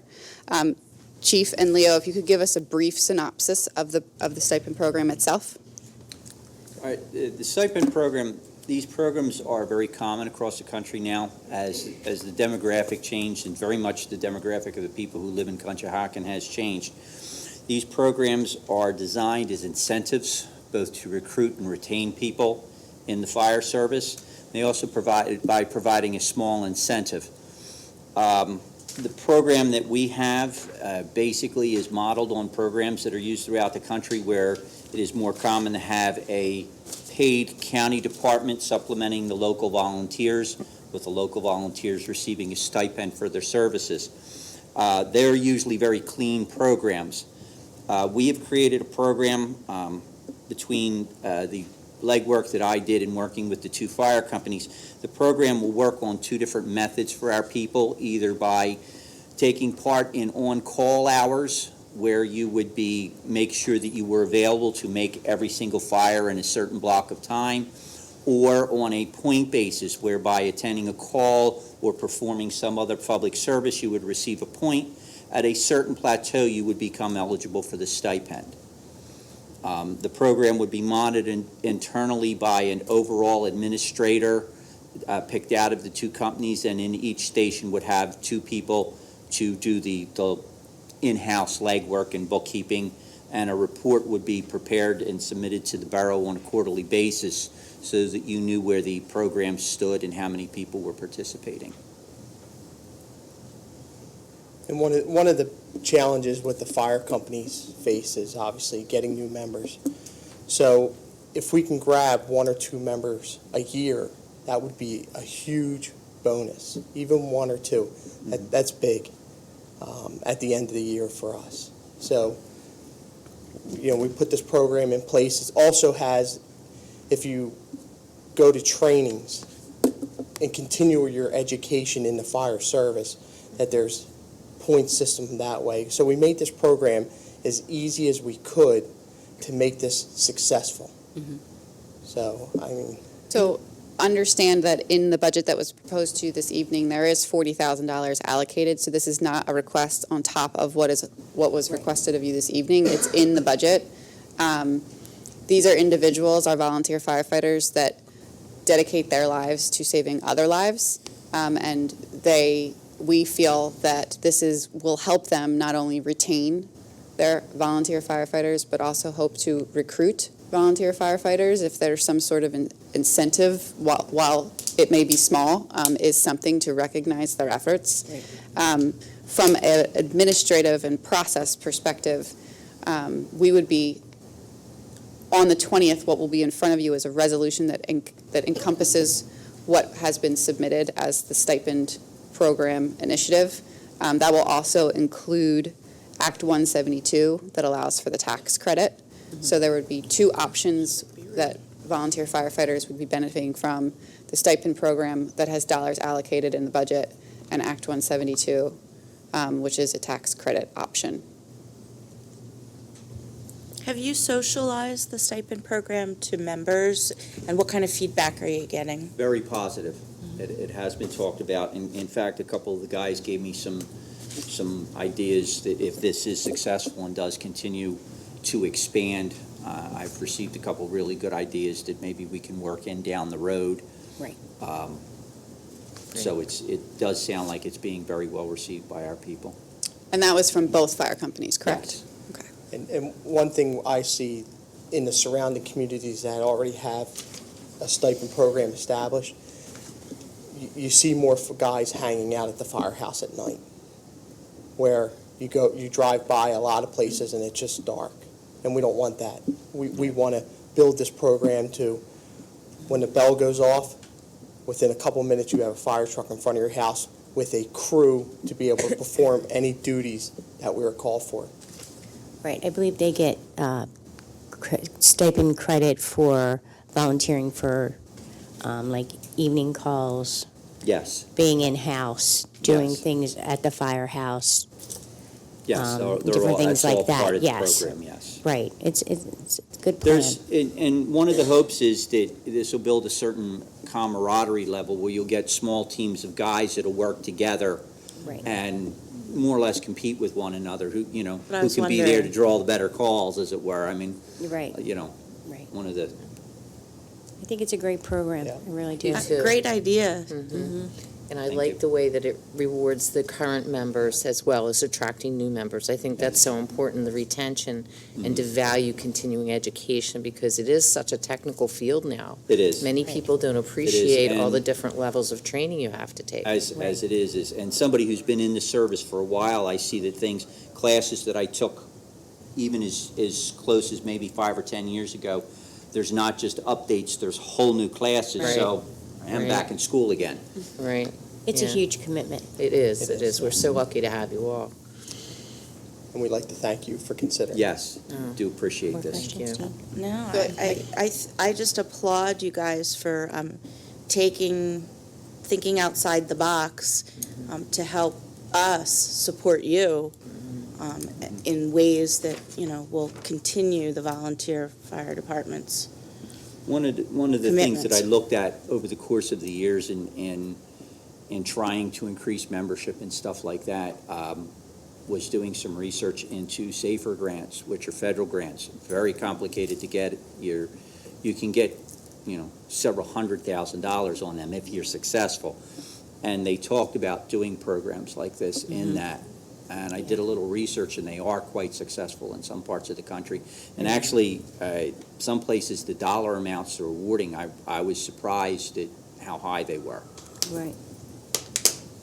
Okay. It's great. Thank you. Great, thank you so much. Thanks for your hard work. Thank you. Yes, thank you. You gotta go to training. The next item on the agenda is discussion on RFP for towing services. Again, the borough put out an RFP for requests for towing proposals. We received 2 proposals for the RFP. They were EVB towing and Janeway towing. It is back on the agenda for your consideration. It will be on your agenda on November 20th for a vote for a January 1st, 2020 start. It will be for a 3-year period. Both entities have been working with the borough for an extended period of time in evaluating their customer service, professionalism, efficiency, and other areas of operation. From an administrative perspective, we are recommending EVB towing. We feel that EVB towing handles customer dissatisfaction cases with a greater level of customer service. They respond more efficiently when extraordinary circumstances arise. Given the fact that our borough is evolving and expanding, the fact that EVB provides 50 full-time employees and 30 tow trucks is appealing. Recently, as an example, the relationship with PennDOT benefited the borough and that they were able to be on scene at an incident and assist the borough in quickly generating a solution. EVB towing might be slightly more expensive compared to Janeway towing, but the administration believes that the quality of service and professionalism provided justifies that expense. If the total costs for fees for all classes of gross vehicle weights are combined, EVB's total cost is about $2,560, and Janeway's total towing cost is $2,210. So while cost is a factor, we feel that towing services, experience, qualifications, and service provided are key components that justify the additional $350. Finally, in doing some due diligence on this matter, there are some issues with the Commonwealth of PA that are open and pending for Janeway towing, and we feel that this information should be considered when you are making your decision. So, for all of those reasons, understand that the administration is making that recommendation. Of course, it ultimately is your decision. It's our responsibility to do some due diligence for you and put the information in front of you in order to make a decision that you feel is in the best interest of the borough. So for years, as long as I've been here, we split the towing up. And the That's reason correct. we split the towing up is because when one company wasn't busy, and there's so many wreckers they have, the big wreckers. Mm-hmm. And maybe the chief can chime in on this. I mean, if we need something towed and one company's not available, we use the other company. So. Do you have a concern that one company would not be able to fulfill the needs of the borough? No, and that's not how it works now, and that scenario is not how it works. Whatever month it is, it would be either Janeway or EVB. Right. It's their responsibility to get a tow truck there. So if we request a heavy wrecker, or we need 2 heavy wreckers, and they have to go outside to get it, that's their responsibility. That's to fulfill the contract with the borough. It would So subcontract we it wouldn't out. call another tow company and say, we would get them there and say, whatever company it was, and they can assess it and decide what resources they needed, and if they had to go outside, they would. I don't think in the scenario that we have now that they would call each other. They would call someone else. Yeah, but you're comfortable with one towing company? Yeah. So the way it works now, if I just understood what you said, is 1 month it's one company, Yeah, they alternate months. okay. Yeah, we've been doing it ever since I've been on there. And you say Bo's higher and Jane's lower, but don't we have to take the lowest bid? The way the RFP was written is that it wasn't specific just to cost. It was also based off of performance and other factors. So based off of the way that the RFP was written, Mr. Peters, you can correct me if I'm wrong, that it wasn't specific to the bid price, no. And that's why Steph also pointed out the concerns that she had with respect to the outstanding Commonwealth issues as well.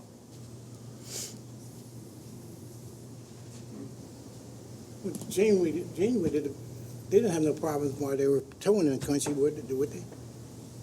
Have you had any problems since they've been towing in the country? I haven't heard any problems with them since I've been on council.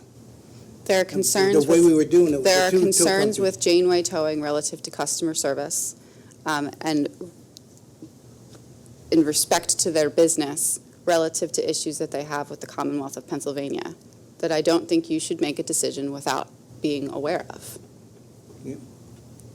But a lot of people got trouble with Commonwealth of Pennsylvania, so I don't think that'd be a factor You can for own me. 10 cents in it. As long as they take care of their business here in country.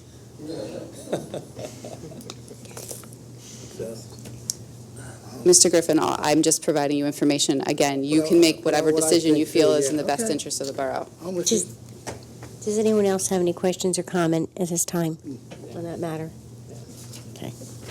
Moving on. The next item on the agenda is to consider awarding a bid for police consulting services. We have formed a police committee. That was probably over a year ago, and that committee was tasked with deciding how they wanted to move forward with the police department when Chief Orler who had notified us that he was retiring. We are lucky that we have Chief Metz, and he has stepped up and done such a good job in terms of managing the police department and making sure our borough is safe. However, we did send out an RFP relative to police consulting services to do an evaluation of the police department in the goal of the future of the police department and what that looks like. Chief Metz has reviewed the RFP.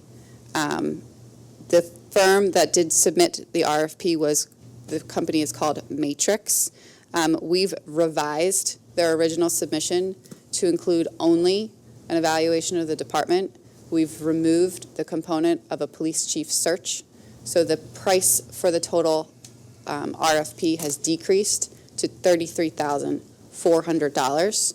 So what is in front of you for consideration, which again will be on your November 20th agenda, is the revised submission by Matrix for approval of the RFP in a limited scope to remove the police chief search component and to include just the evaluation of the police department, which will be done in conjunction with Chief Metz. So Are there we'll any- talk about how we're going to, in the future, interview the police. Right, so what the evaluation does is it includes interviews with our current police officers, our chief of police, an evaluation of work hours and structure and community needs, and like we've done with other areas of operation, we are bringing in a consultant to do an evaluation to determine what you as the borough want your police department to look like in the future. And most importantly, that involves input from your current individuals that are in your police department, because they are the experts in terms of what is going on in the borough from a public safety component. I think one of the things that stood out for me when I reviewed the quick assessment is the 5-year violent crime rate being down 71% and the 5-year property crime being down 56%. And I would commend our existing department and the structure that they're in currently, that they're doing a great job, and that this really is to take us to that next level and look at what else we can do to really give back to the community. So I would say thank you to the existing structure that we have and what Chief Metz has done over the last year to address some of our current concerns with the public safety piece. So thank you. Yes. Is there any other questions on the RFP that Matrix submitted? Okay, it will be on your agenda for the 20th. Ms. McNair, come to the podium, please. The next item on the agenda is to consider approving a change order for the 2019 road program. Previously, council did approve a project for the use of liquid fuel funds for 2019. A bid went out, a contract was awarded. That contract had specific time frames required of the contractor. Ms. McNair, if you can just explain how the contractor did not meet their timelines and the plan moving forward. Sure. So the timeline that was required by the contract is that all paving mixtures would be completed by October 31st, which is what is required by PennDOT. In order to extend that timeline to be able to pave this year, we would have had to request a pavement extension by October 15th.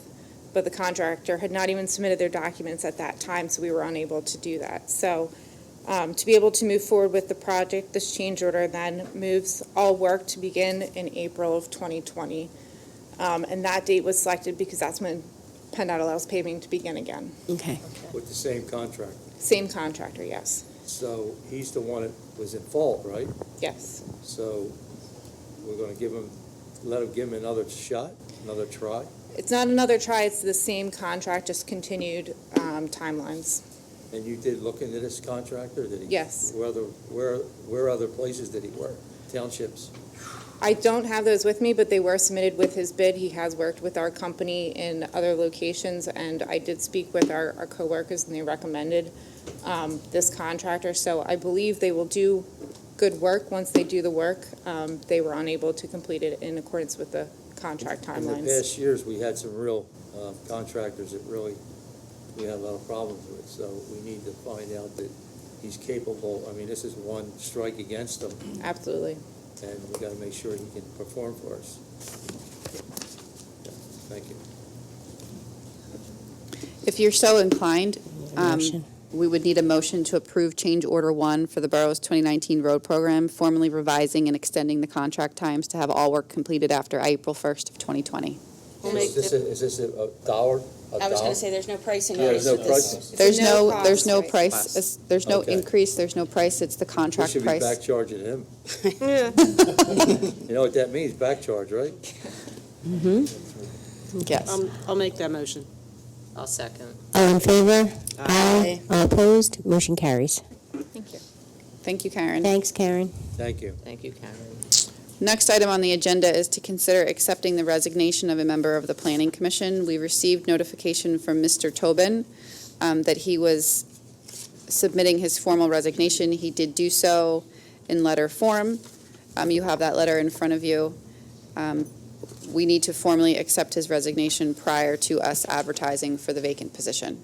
If you're so inclined, I would need a motion. I'll make that motion. Second. All in favor? Aye. All opposed? Motion carries.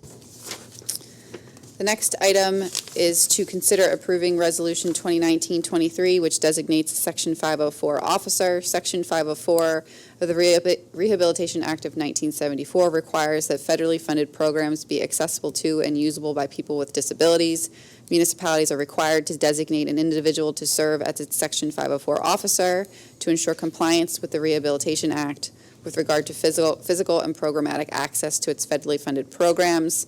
In front of you is, if you're so inclined, would be a motion to designate Chris Stetler as the borough's Section 504 officer.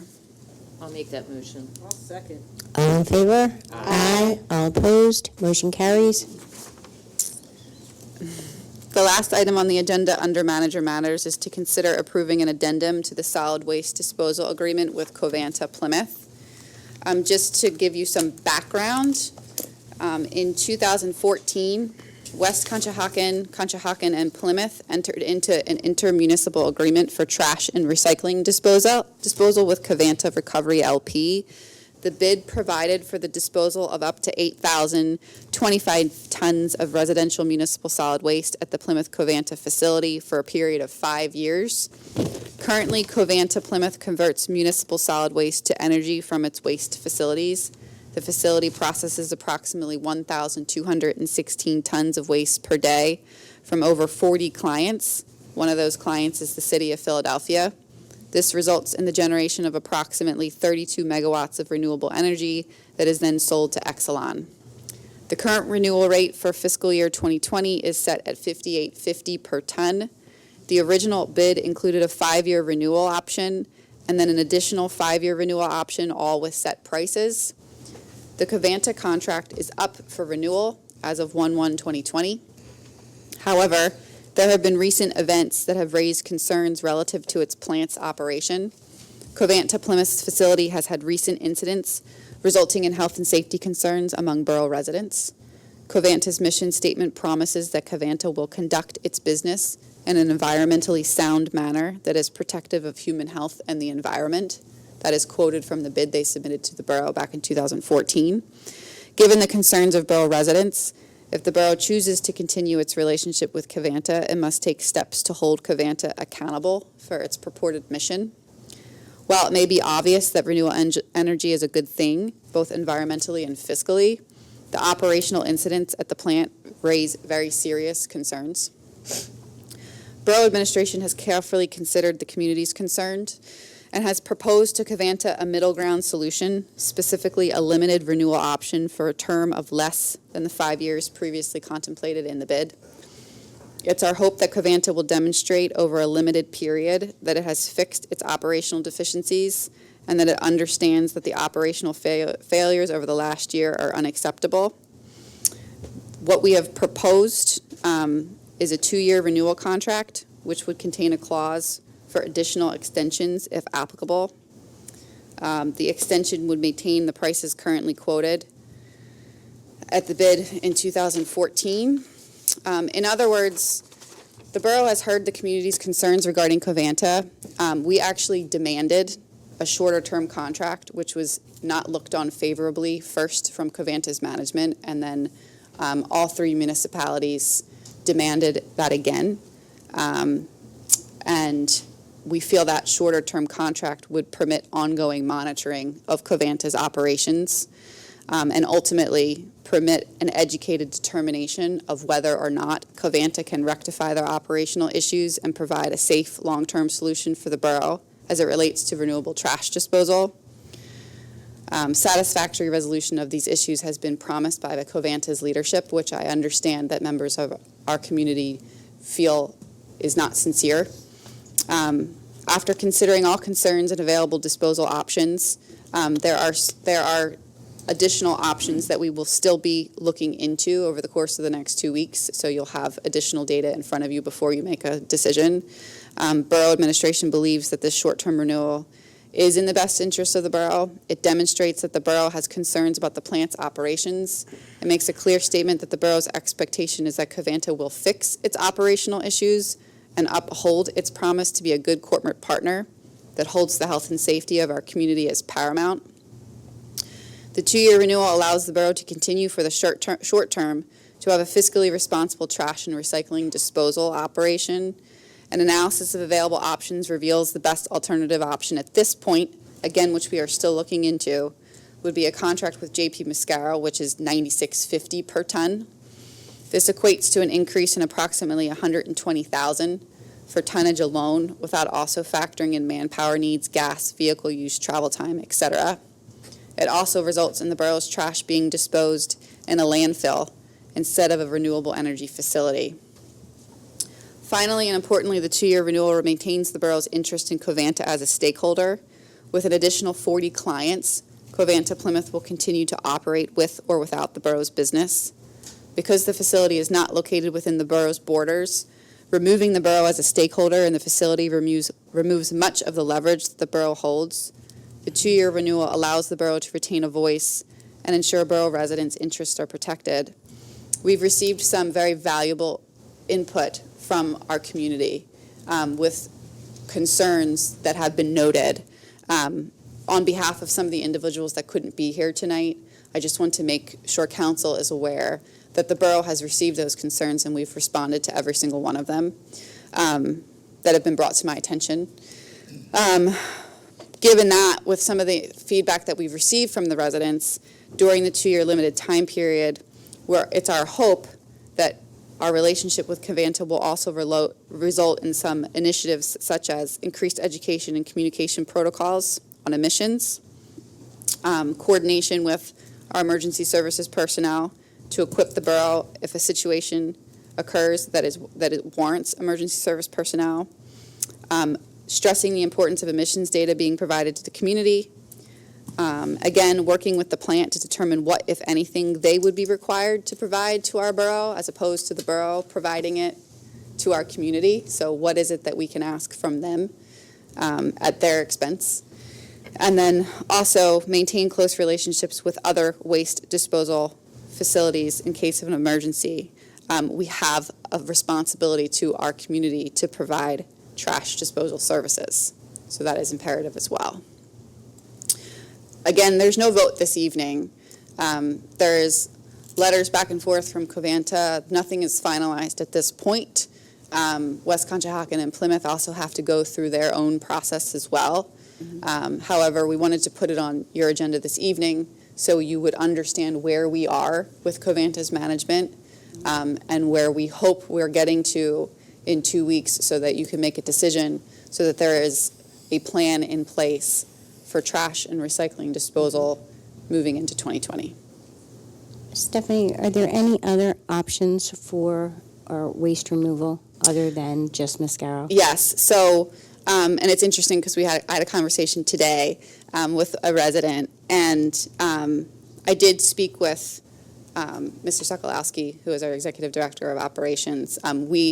We will be reaching out to BFI and to Waste Management. We did reach out to BFI and Waste Management. We've not received a response. So that is an update to what we discussed today.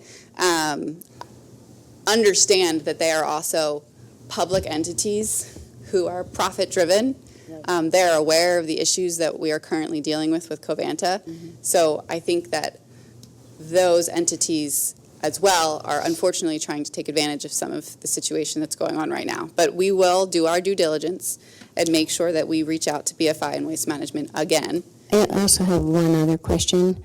I know that we've been concentrating greatly on the welfare of the residents because of the trash steaming and its problems that it's had. Yes. Has anyone, as we're looking into different opportunities on where to dispose our trash, and I believe that most of these are landfills. That would be correct. What effect do they have on the environment and residents in their area also? I would like to know, I would like that information too. Okay. I mean, neither is a win-win. No, they're Right. both. They're both, but I'd like to have some of that education. Okay, we can, I'm not an environmental specialist, so I will make sure that I can pull you some information on landfills. Okay. Stephanie, I just wanted to let you know that yesterday I actually had the pleasure to talk with Mary Jo Daly in person at the polls. And she is very interested in partnering with our communities.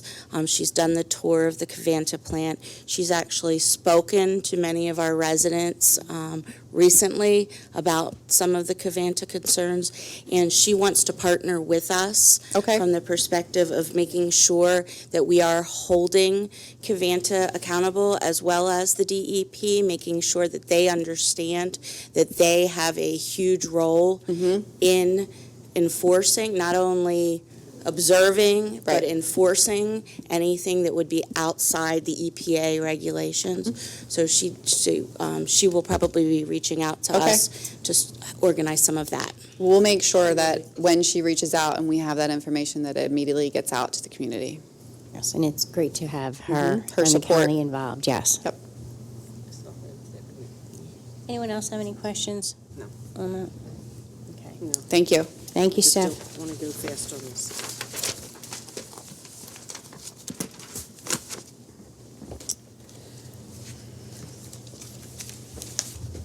Mayor Aronson?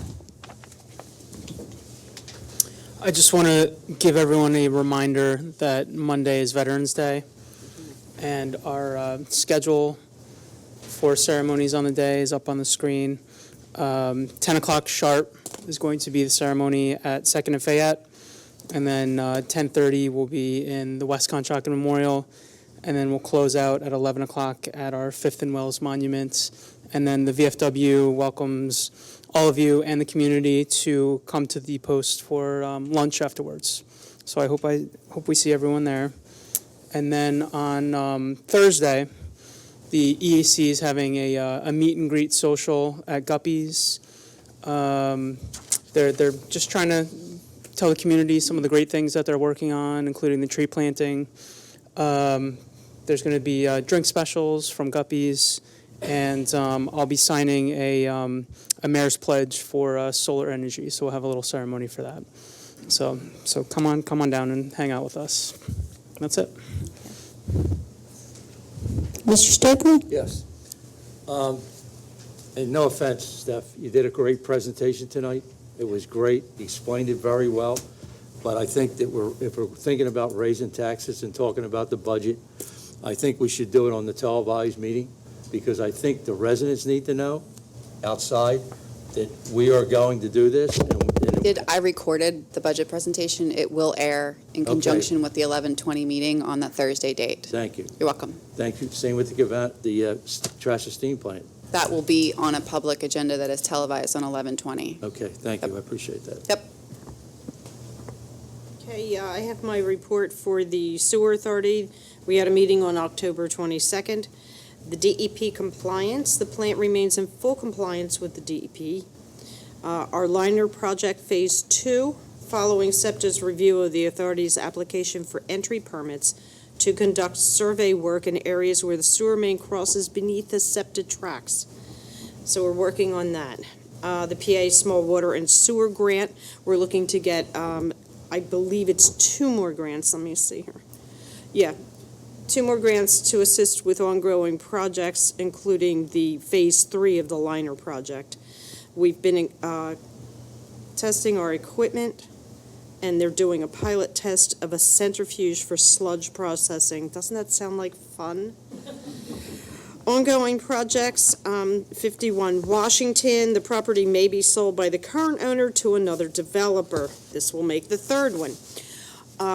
Sora West, the developer has provided revised plans as requested. 7001 Jones Street.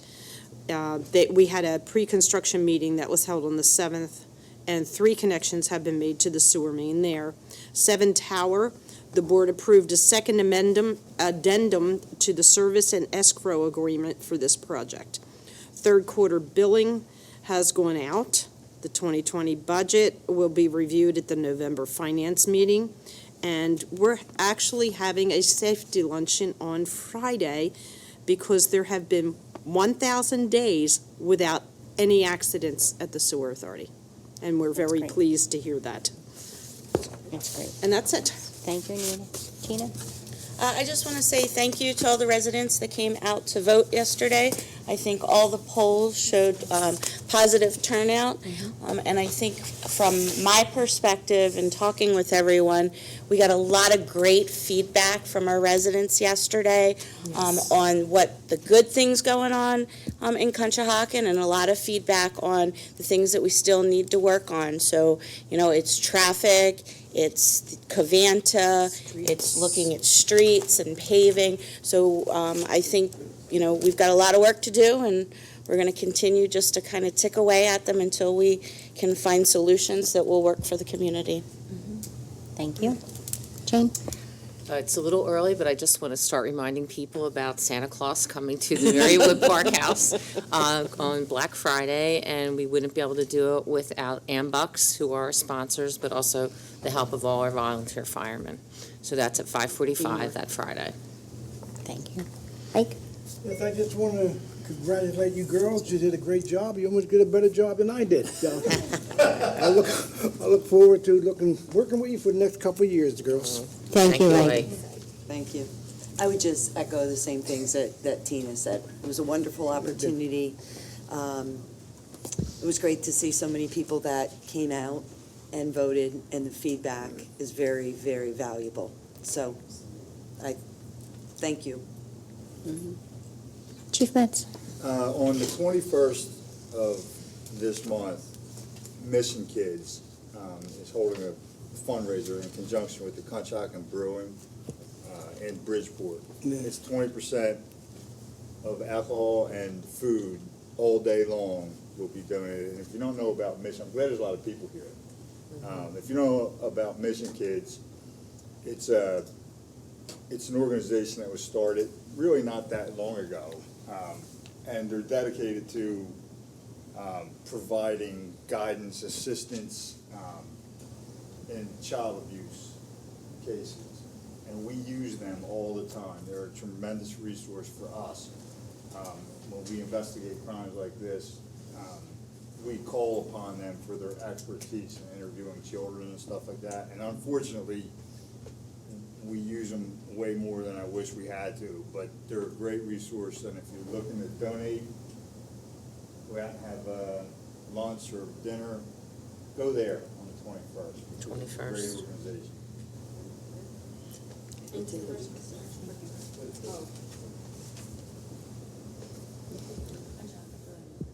Yes. Public comment? Yep. Come up, state your name and address, and just a friendly reminder that public comment is a maximum of 2 minutes per individual with one question. Thank you. Mike Meekoid, 112 West 9th Avenue. First off, Steph, you made my night. Glad to hear about BFI and waste management. Keep at it. Keep calling them. Get voicemails in. Well, you've heard all the facts and figures. I've been up here a few times. One of these days I want to surprise you. It's not going to be out of Covanta. But one thing that I want to put in front of you there. This is a list of the most fined municipal solid waste violators in the entire country for a 3-year period. Just to give you some insight into who you're dealing with. Look who's at the top of that list. 33. The next one below it was shut down earlier this year. So you've got triple the amount in our backyard. And really, I'm going to read this fast. I know I got 2 minutes, but just to give you some further insight into the folks as you're talking with them down there. With Covanta on tonight's agenda, it's unfortunate that a representative of the company isn't here this evening. As much as I'd like them to be here tonight, I really wish someone from the company were here during the last meeting. You remember I raced out of here. If they were, I would have liked to bring them down to Colwell Lane so they could experience the acrid, toxic, burnt plastic odor from their poorly maintained facility firsthand. After offering public comments, I had a chance to drive over and experience it, as did many of my friends and their young children living in Plymouth Township.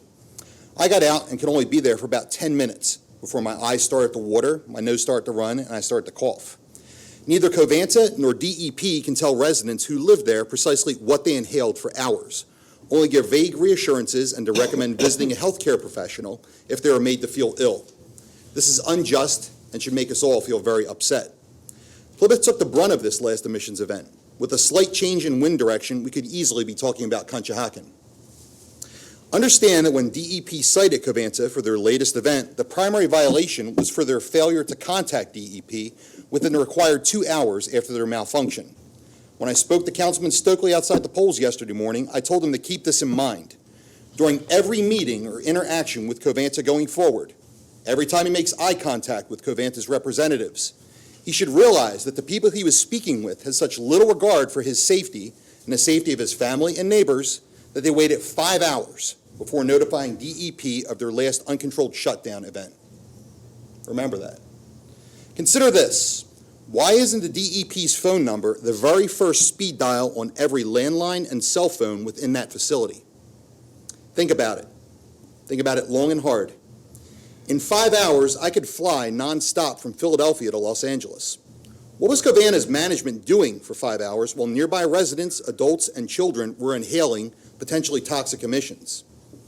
Honorable members of Borough Council, DEP regulation of Covanta's business activities have been sorely lacking. The facility is aging badly, and their management team has been derelict in their responsibilities for operations and maintenance.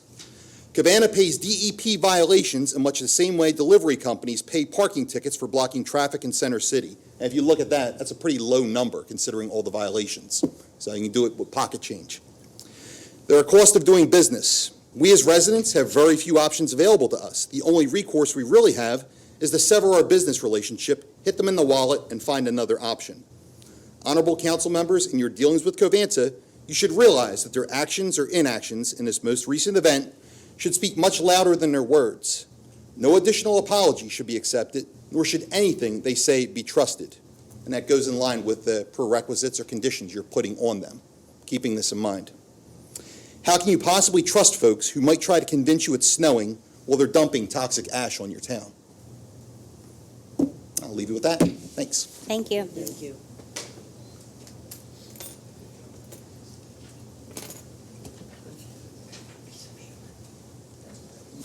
Hi, my name is Mike Ewall.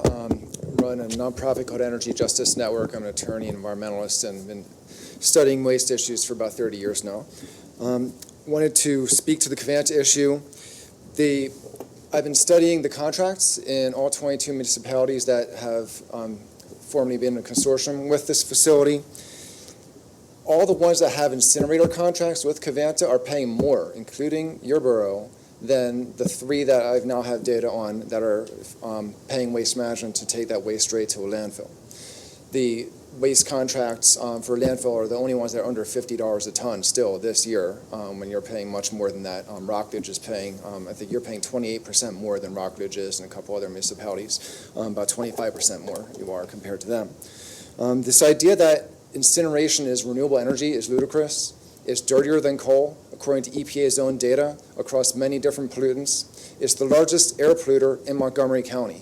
It's not just the largest in general, it's largest for carbon dioxide, nitrogen oxides that trigger asthma attacks, hydrochloric acid, sulfur dioxides, and number 2 in mercury because there's a sludge incinerator that's also in the county that's worse, and number 2 in particulate matter.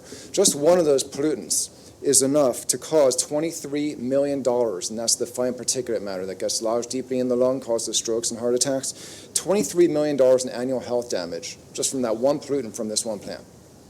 So let's look at the fact that even if you're limited to, say you get no bid from Waste Management, which is cheaper, and you're limited to the 3 options you had that entered into the current contract, and BFI is one of them, it was 8% more. I think 8% more is worth paying when you're looking at the health costs from incineration. Now, incineration doesn't avoid landfills. It's not trash to steam. There's not just water vapor coming out. It's all these other chemicals. And it's not avoiding landfills because it's turning trash. For every 100 tons you burn, you get 70 tons of air pollution and 30 tons of toxic gas, which still goes to a landfill, in this case 2 landfills, publicly owned landfills in Berkeley and Chester counties. And so you're not avoiding landfills, you're just having smaller, more toxic ones. It's not an improvement. We've done studies on this. We know for a fact incineration with ash landfilling is worse than just putting it straight in the landfill. Of course, we want the zero waste solutions. We want to reduce the waste, but we need to make a choice soon on what to do with it. And I urge you, and I'm glad to be a resource to you, I urge you to move away from incineration altogether, because even when they're not having malfunctions like they're having this past year, they are the largest polluter in your county by far. Thank you.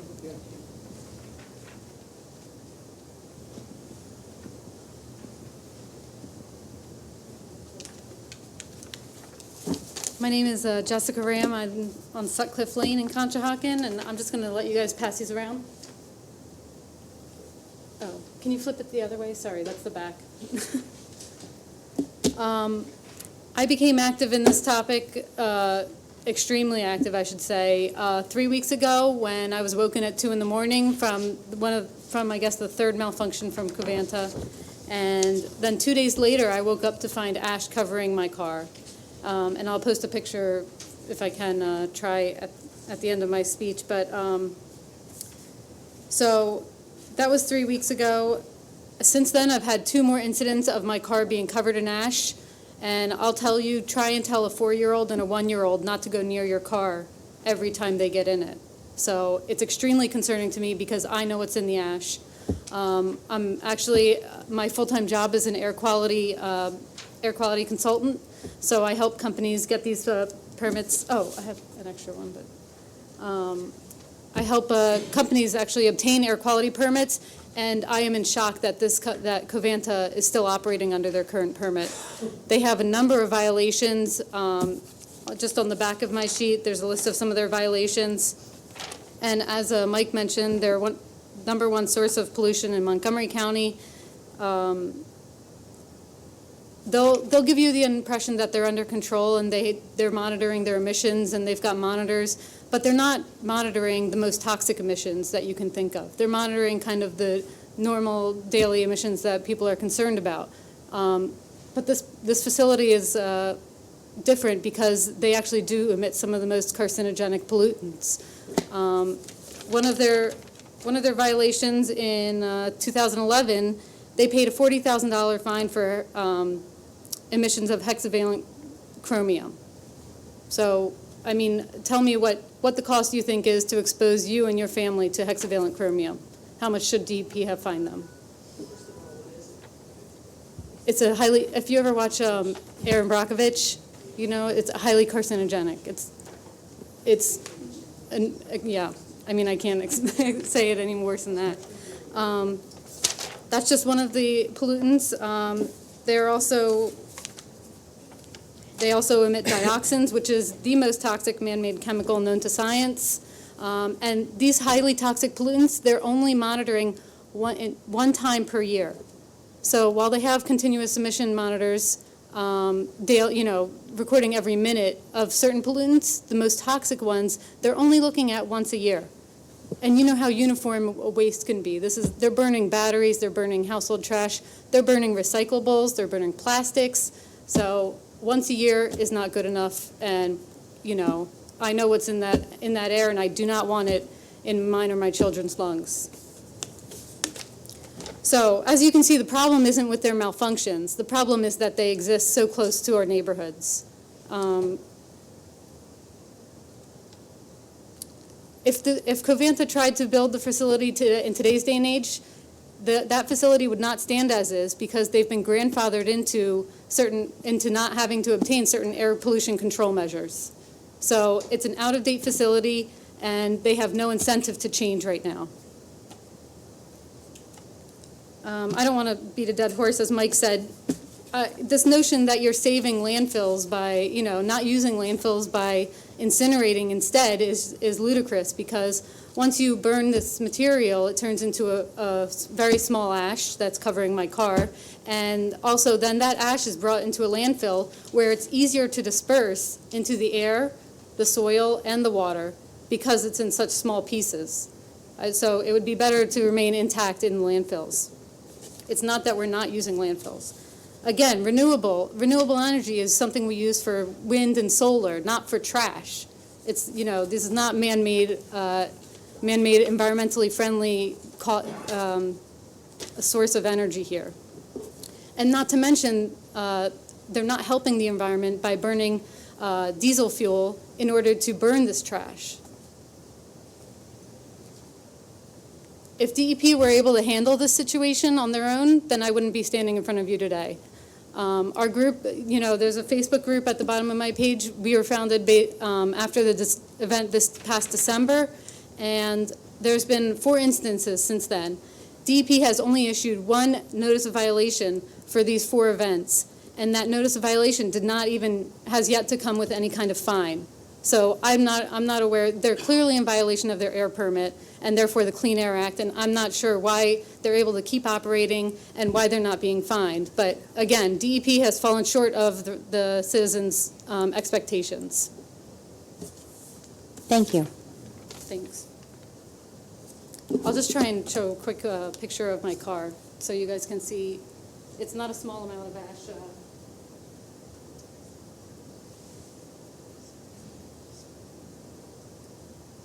Oh, I'm sorry, I lost it.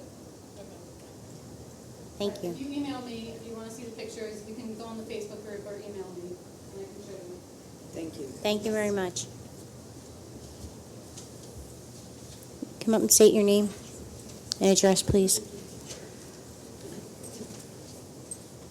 Hi, my name is Joseph Pinto. I'm at 151 West 11th Avenue, and I just want to reinforce everything that was said here tonight and really make the point that for some reason I feel like as us residents are starting to organize and understand more about the Covanta and its impact on the neighborhood, we find ourselves at odds with most of the government bodies and regulators sort of making us present to them why this plant is not, it presents a problem instead of the other way around, where I would think that most regulation bodies, government bodies would be going to the plant saying, prove that you're safe, right, where our residents are concerned.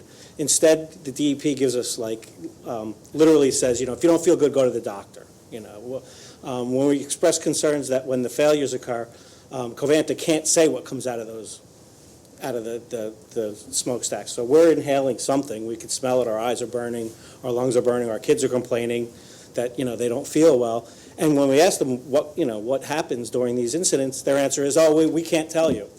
And then when we present that to the DEP and pretty much anybody else we seem to go to, the answer that we kept telling them, the answer back to us is, well, we spoke to Covanta, and they said there's really nothing to worry about. So that's the attitude we're going to take. And unless you can show that that stuff your issues are tied to Covanta, we're really nothing we're going to do about it.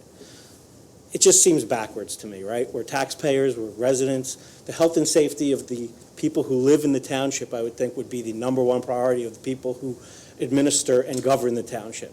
So I would just ask that we turn this relationship around and make Covanta sort of prove to us they're worthy of conducting business in our backyard, and that our citizens are safe by having their malfunctioning plant, the biggest in the nation, the most malfunctions ever, at the end of its useful life, show us how this is a safe situation and can continue forward. Detroit shut theirs down. Other townships are approaching to shut their plants down. I think it's reasonable to ask, hey, has the time come and gone on this plant? And, just ask that it not be looked at like we're, trying to make a mountain out of a molehill here. Oh, So no, thank we're you. not. We're taking it very seriously. We have children and grandchildren that live right within the district. Anyone in Colonial School District is at risk, and we know that. And Yeah, I've I'm not actually talked to personally- the superintendent about the concerns that they are involved with it at this point, too. Oh, the last point I would make is, if you do decide to go with this 2-year extension, I'd ask that you define for us in clear, definable, measurable terms how they meet what we're setting them out to do. So if it's 2 years of status quo, that's not good enough, right? That would mean no more after that. So, if they have one failure, is that the grounds for we terminate and don't renew? Or is it that they need to provide better monitoring and not have any administrative violations? So, consider what's the measure of failure for that 2-year extension? And, share that with us would be very helpful. Thank you. Thank you. I think this isn't a solution of just the community group or just the government. This is going to be a solution of all of us working together and knowing that there are going to be difficult things that we have to make decisions as we work through different processes, right? So none of us are experts, but we're starting to become more aware of what's going on based on community input, where we do have some expertise, where we have legal expertise, and the only way that we're going to get through all of this is all of us being open to listen and work together and understand that we're all working and all live in the same community, so it does matter to all of us, but we've got to work together, and it might not be a fix tomorrow, but we're committed to being a unified unit and bringing in Plymouth and West Conshohocken as partners in this, bringing in the state representatives, and we're going to continue to do that, and we need you guys to hold us accountable as well, to not let it go on the back burner because we're then looking at the next thing. We're going to keep talking about it, and we're going to figure out how we can make our community the safest place to live. That's my spiel. Thank you, Tina. Anyone else for public comment? One more, Mrs. Leonard, sorry. Donald Morrison, 303 East 6. I'd like to thank council, Stephanie, and Lori for a great job was done at our community center. If the community center you looked at 10 years ago, a big, big change, and it looks great. And thank you so much for putting your heart and effort, have you been doing since you've been hired into our community center. You walk in here, you see that gorgeous rug, and it's homey, and it's gorgeous. And with the budget, saying what changes are going to be there in the near future, thank you so much for putting your hearts out there, trying to make our community a better community. And I have very good confidence with Mr. Stokely all the way down to the borough solicitor and the mayor that we can do a great job in our great town. Thank you, Donald. Anyone else? Meeting adjourned.